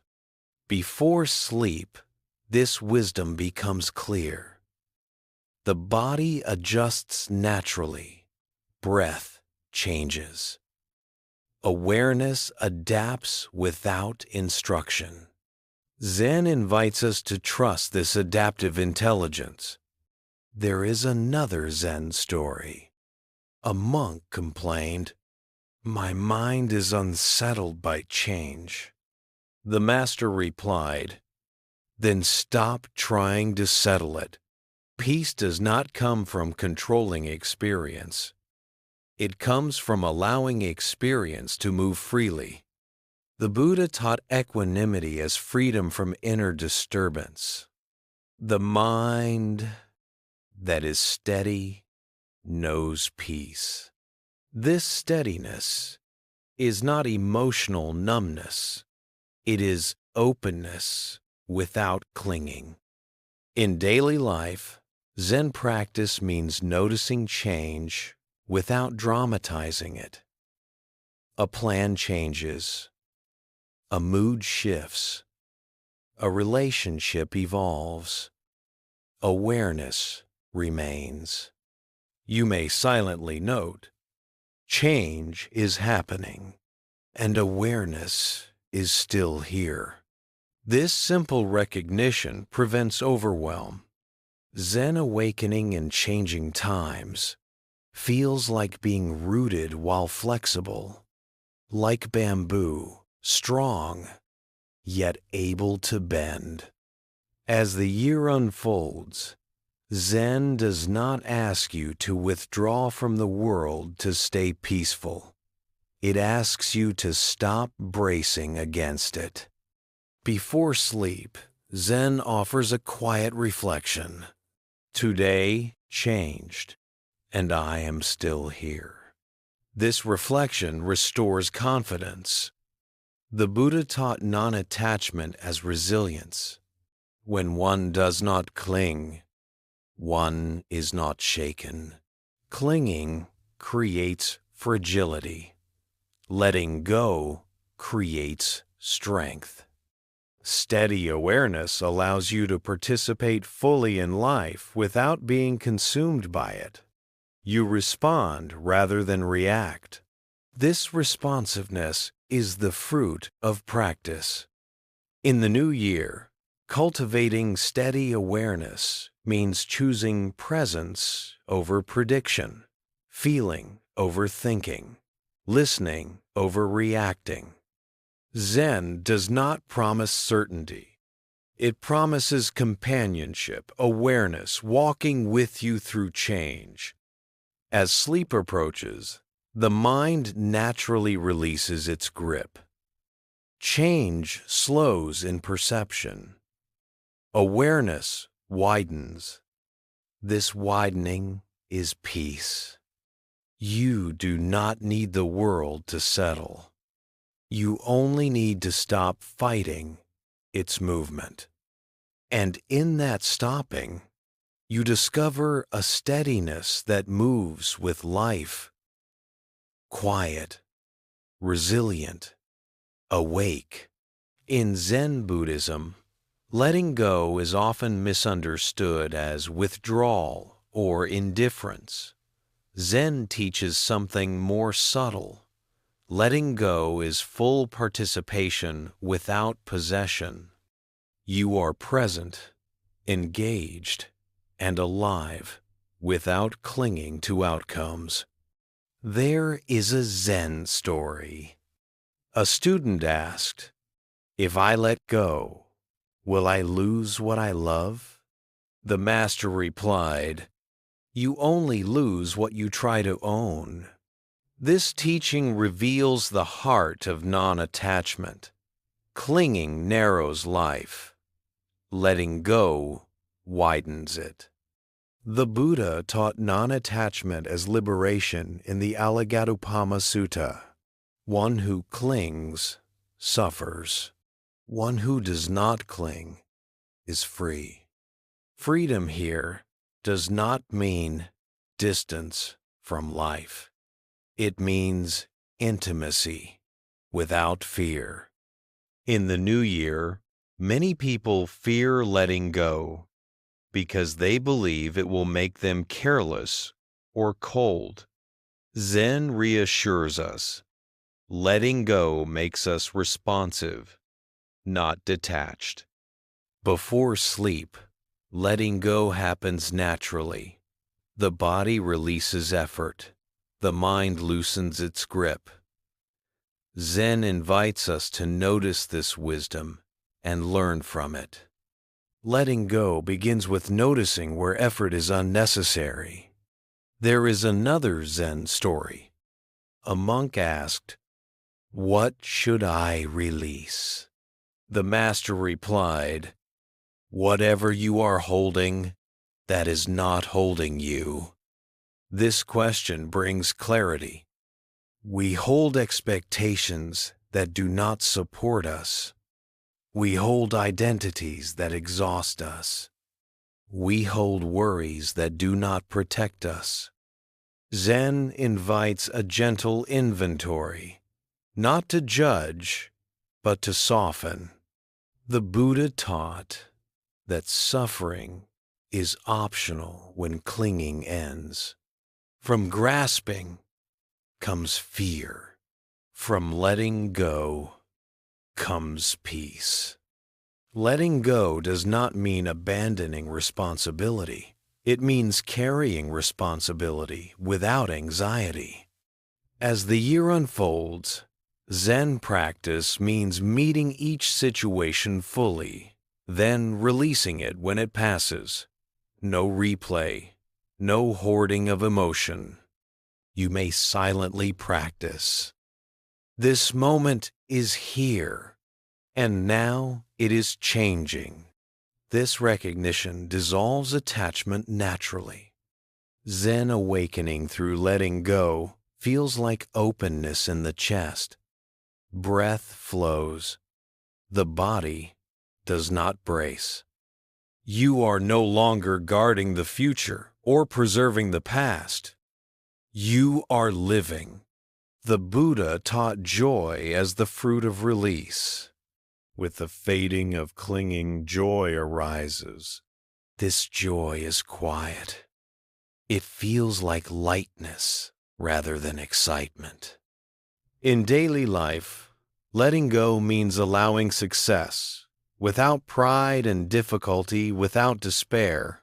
Both pass.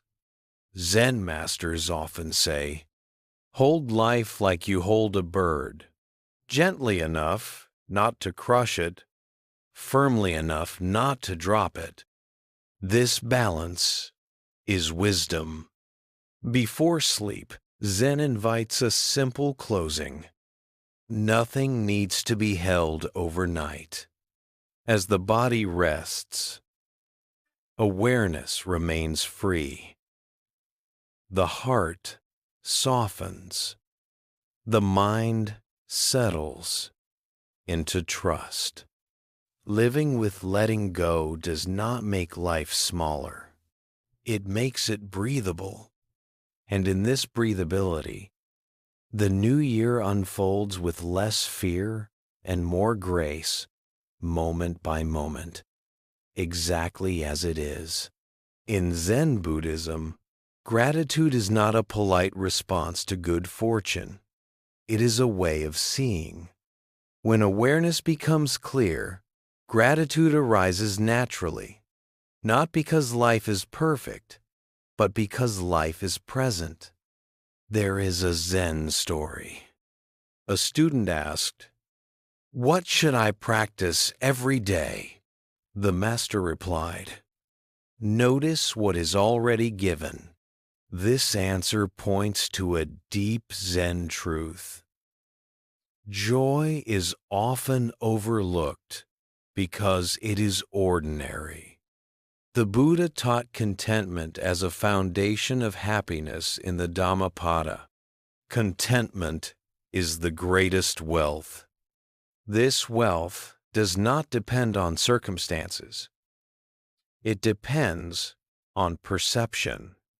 In daily life, especially in a new year, many people look for joy in achievement, progress, or change.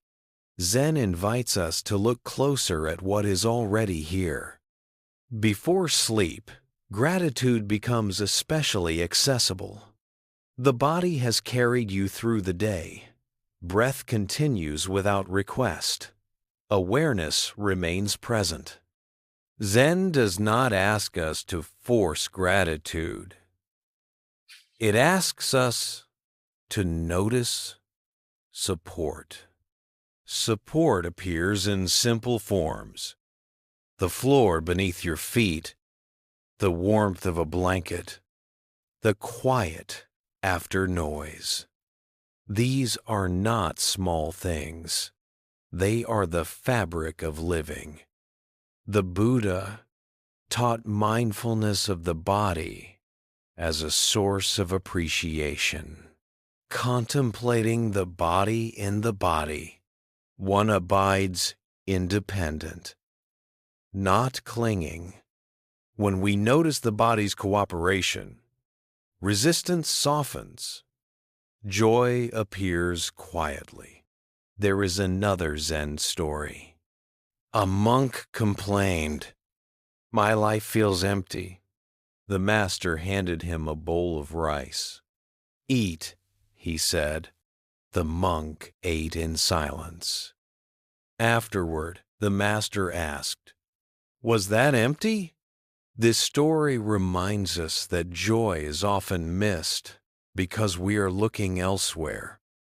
Gratitude in Zen is not emotional excitement. It is steadiness. It feels like warmth in the chest, ease in the breath. As the new year unfolds, Zen encourages a gentle practice. Each day, notice one thing that did not need to happen, but did. A moment of kindness, a pause of silence, a breath that felt easy. This noticing does not deny difficulty. It balances it. The Buddha taught joy as a natural factor of awakening.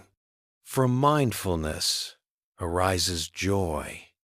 Joy here is quiet satisfaction with being alive. Before sleep, gratitude dissolves regret and anxiety. The mind stops scanning for lack.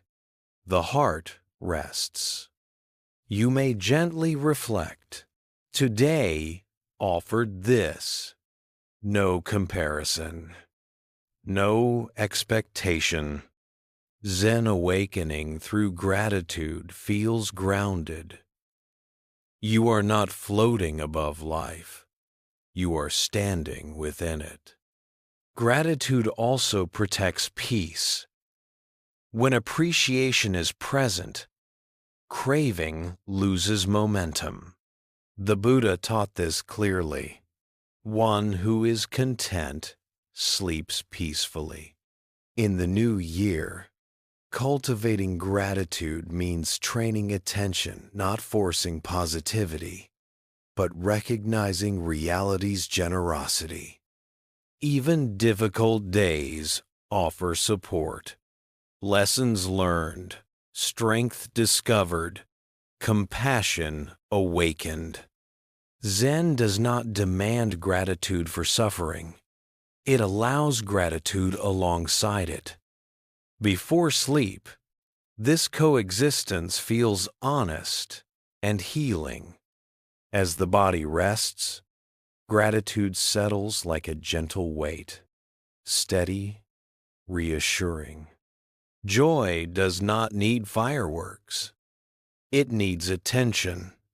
And in this attention, the days of the new year become quietly luminous, one ordinary, precious moment at a time. In Zen Buddhism, compassion is not an ideal to admire, it is a way of living. Awakening naturally expresses itself as kindness, not because one tries to be kind, but because separation softens. When the heart is not defending itself, compassion flows. There is a Zen story. A student asked, "What should I do to help the world?" The master replied, "Begin where your hands already are." This answer grounds compassion in immediacy. Zen does not wait for grand gestures. It values small, sincere acts. The Buddha taught compassion, karuna, as inseparable from wisdom. In the Metta Sutta, he said, "As a mother protects her only child, so, with a boundless heart, should one cherish all beings." This boundless heart begins close often with the person in front of us. In the new year, many people want to live more meaningfully. Zen reminds us that meaning is created through presence with others, not through plans. Compassion in daily life looks ordinary.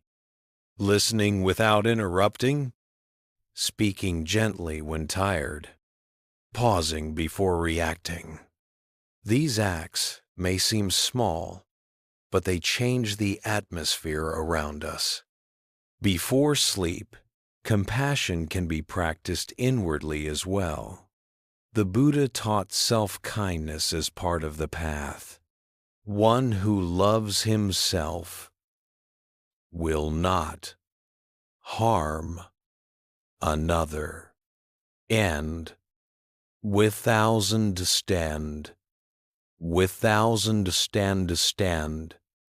end quote, at quote, end quote, without stand.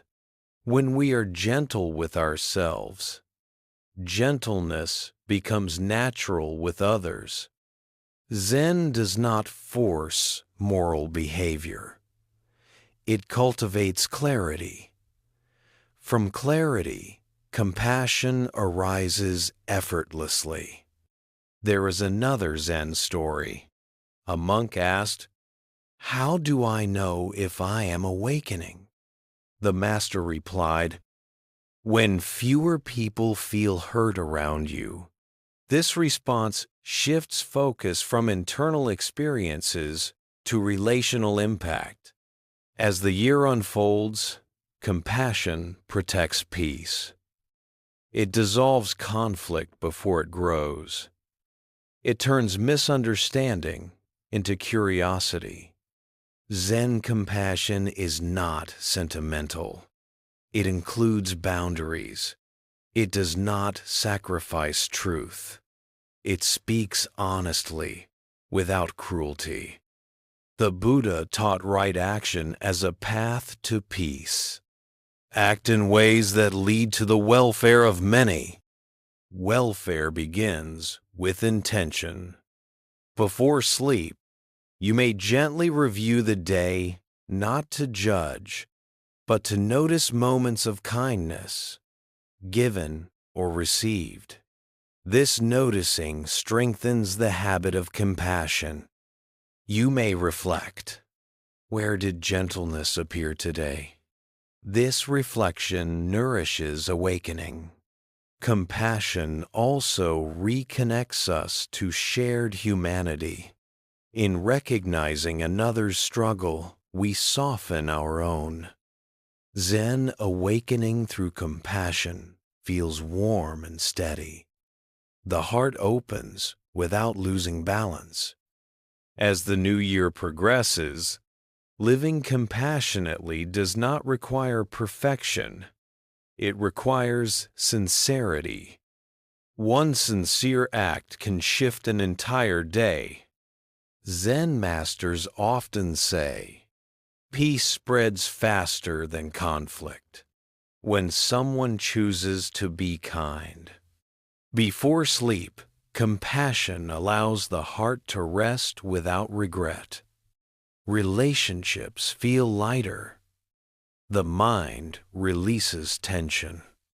Living gently is not weakness. It is strength without armor. And in this gentle strength, the new year becomes a field where peace is not only felt, but shared. In Zen Buddhism, awakening is not something separate from responsibility. It is expressed through how we meet responsibility. Zen does not ask us to retreat from work, family, or obligations. It asks us to enter them with awareness. There is a Zen story. A student asked, "Can I awaken while living an ordinary life?" The master replied, "Who do you think wakes up the ordinary life?" This teaching dissolves the division between spiritual life and daily life. The Buddha taught mindfulness in all postures, standing, walking, sitting, lying down, because awakening was never meant to be confined to meditation alone. In the Satipatthana Sutta, he said, "He knows. I am walking. I am standing. I am sitting."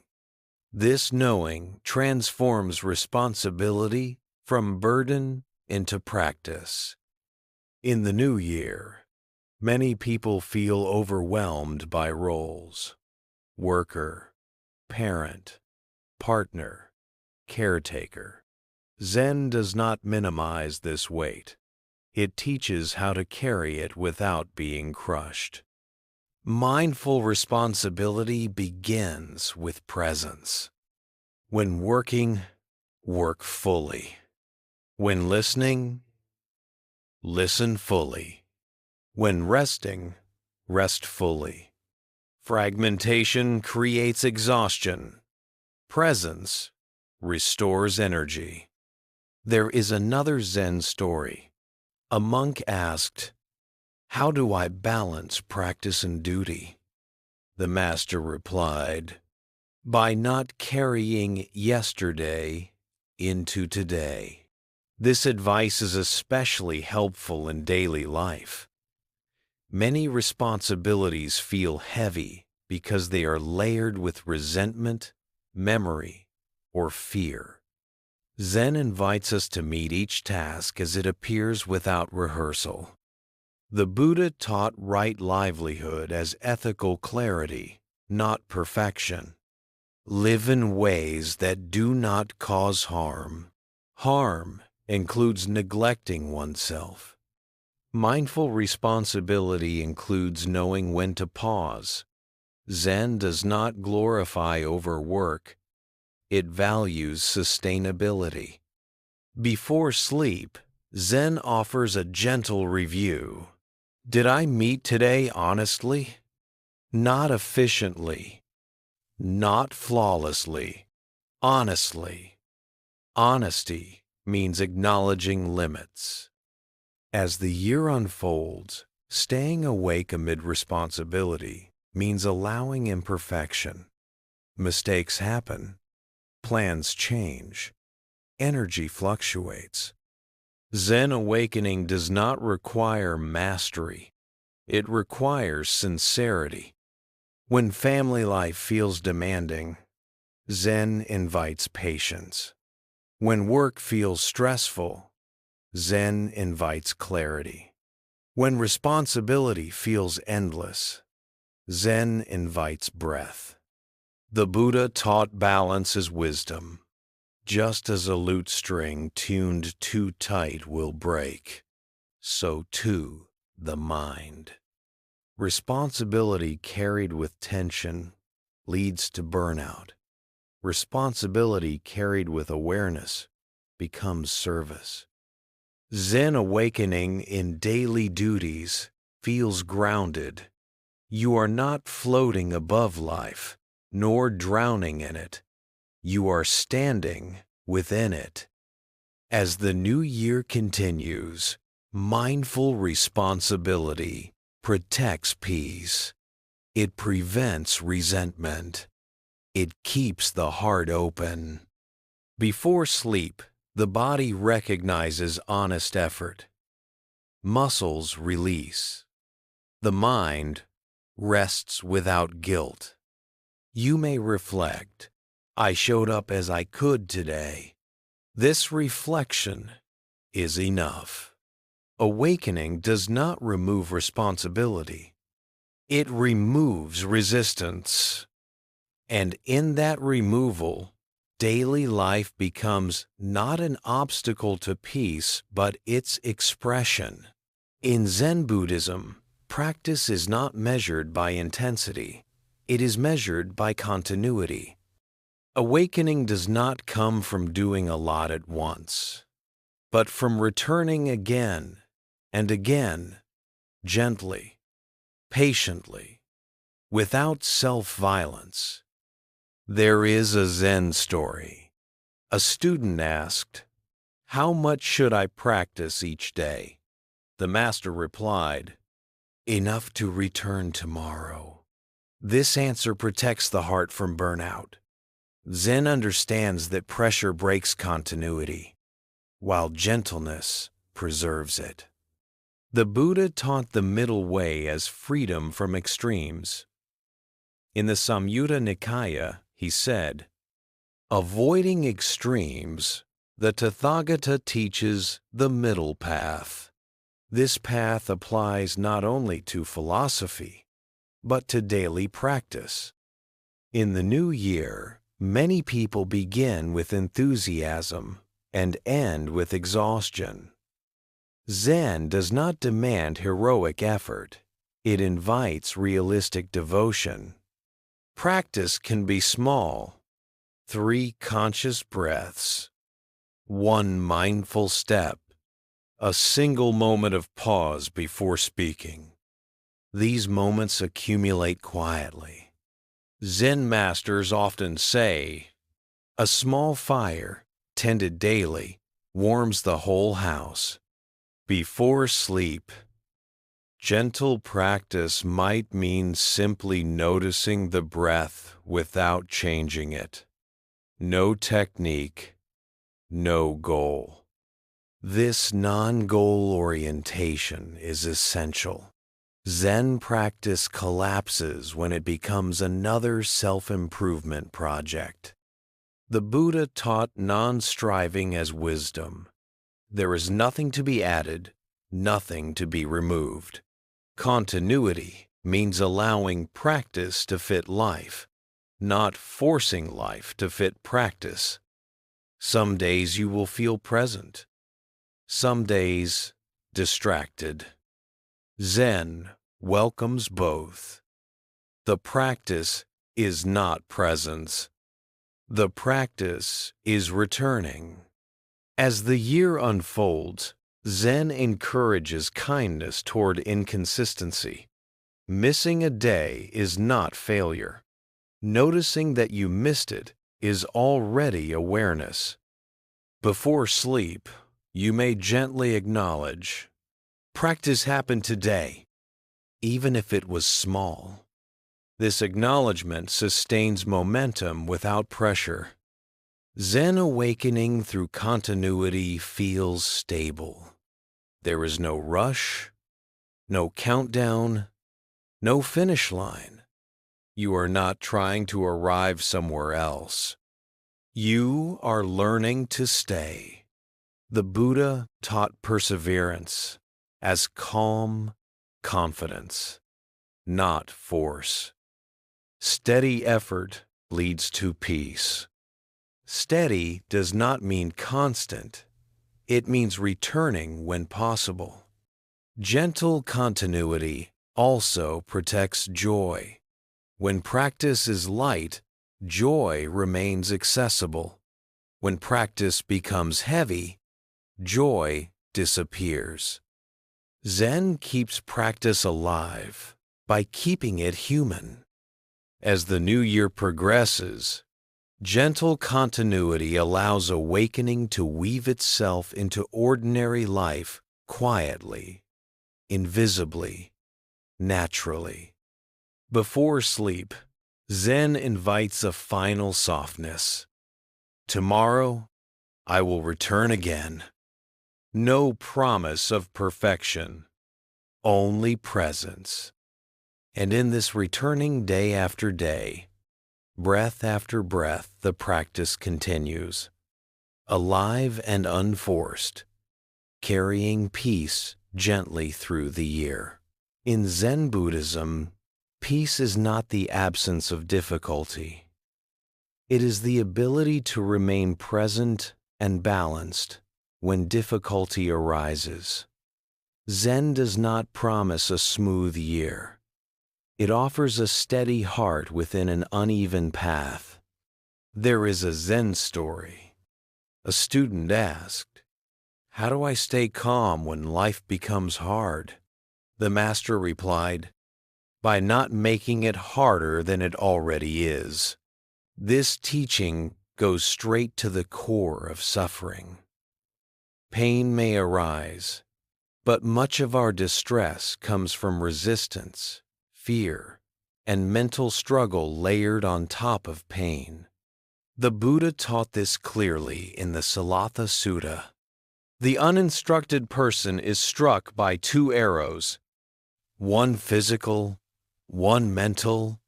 The wise are struck by only one. The first arrow is the event itself. The second arrow is our reaction. Zen practice removes the second arrow. In the new year, challenges may appear unexpectedly. Illness, loss, conflict, disappointment. Zen does not deny grief or sadness. It teaches how to meet them without collapsing. Calm strength in Zen is not suppression. It is spaciousness. There is another Zen story. A monk said, "I am overwhelmed." The master replied, "Then stop carrying tomorrow." This instruction returns us to the present moment, the only place where strength exists. Before sleep, this teaching becomes especially gentle. The body cannot solve the future. It can only rest now. Zen invites us to meet challenges, one breath at a time. The Buddha taught patience, khanti, as a great protection. Patience is the highest austerity. Patience here does not mean waiting passively. It means staying present without hostility. When difficulty arises, Zen practice is simple. Feel the breath. Notice the body. Allow the emotion. No analysis is required.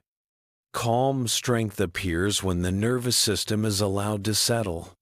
When the body feels safe enough, the mind becomes clearer. Zen awakening in difficulty feels like inner steadiness. You may still feel sadness or fear, but they no longer define you. You may silently say, "This is difficult, and I am here." This honesty prevents overwhelm. The Buddha taught courage as clarity, not force. One who sees clearly is not afraid. Clarity does not remove uncertainty. It removes confusion. As the year unfolds, Zen reminds us that difficulty does not cancel peace. Peace can coexist with pain. This coexistence is wisdom. Before sleep, Zen offers a compassionate closing. Tonight, I do not need to overcome anything. Rest is not surrender. It is preparation. As the body rests, resilience grows quietly. The heart repairs. The mind regains balance. Challenges will come and go. Awareness remains. This is calm strength, not dramatic, not heroic, but deeply human. And in this calm strength, the new year can be met with courage, tenderness, and trust, one moment at a time. In Zen Buddhism, the deepest expression of awakening is simplicity. Not simplicity as minimalism, but simplicity as non-complication. Life is allowed to move as it is, without constant correction. The self stops standing in the way. There is a Zen story, often told to close a year. A student asked, "What is the final teaching?" The master replied, "Nothing extra." This response does not withhold wisdom. It points to it. The Buddha taught simplicity as freedom from burden in the Dhammapada. Few are the needs of one who is content. Contentment is not settling for less. It is no longer demanding more from each moment. As the new year unfolds, many people add layers to life. Goals, identities, expectations. Zen invites a different movement subtraction. What can be left uncomplicated? Breathing, walking, listening, being kind. These do not need improvement. Before sleep, simplicity returns naturally. The body releases plans. The mind lets go of roles. Awareness remains quiet and sufficient. Zen encourages us to trust this nightly wisdom and bring it into the day. There is another Zen reflection. When you stop arranging life, life arranges itself. Do do. This does not mean passivity. It means cooperation with reality. The Buddha taught dependent arising as natural order. When this is, that comes to be. Simplicity honors this order. It stops forcing outcomes. Living simply in the new year means responding instead of predicting, meeting instead of managing, trusting instead of tightening. Zen awakening through simplicity feels like ease. You are no longer negotiating with existence. You are participating. As the year continues, simplicity protects peace. Fewer inner arguments, less self-surveillance, more room for warmth and humor. Before sleep, you may gently conclude the day. Nothing extra is needed tonight. This sentence carries deep rest. The year does not need to be controlled to be meaningful. Meaning arises when awareness stops interfering. Zen does not crown the year with achievement.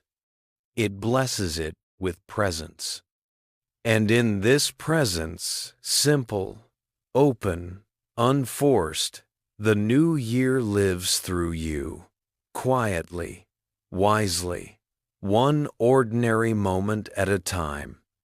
As this journey gently comes to a close, Zen offers no final instruction, only an invitation. You do not need to remember every teaching. You do not need to become someone new overnight. Awakening, as the Buddha reminded us, is not something added to life, but something uncovered when grasping ends. The year ahead does not ask you to be fearless, perfect, or endlessly strong.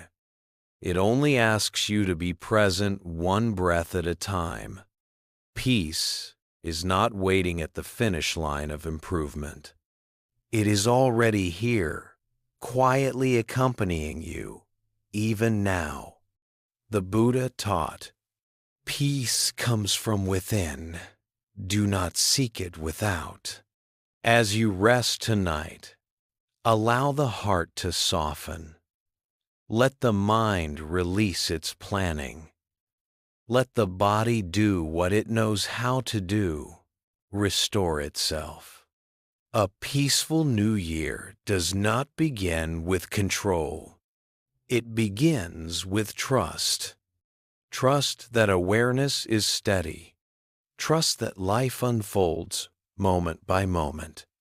Trust that you are allowed to rest without being finished. Sleep gently. Awaken gently. And when the new year arrives, meet it not with effort, but with presence. That presence is enough. It has always been enough.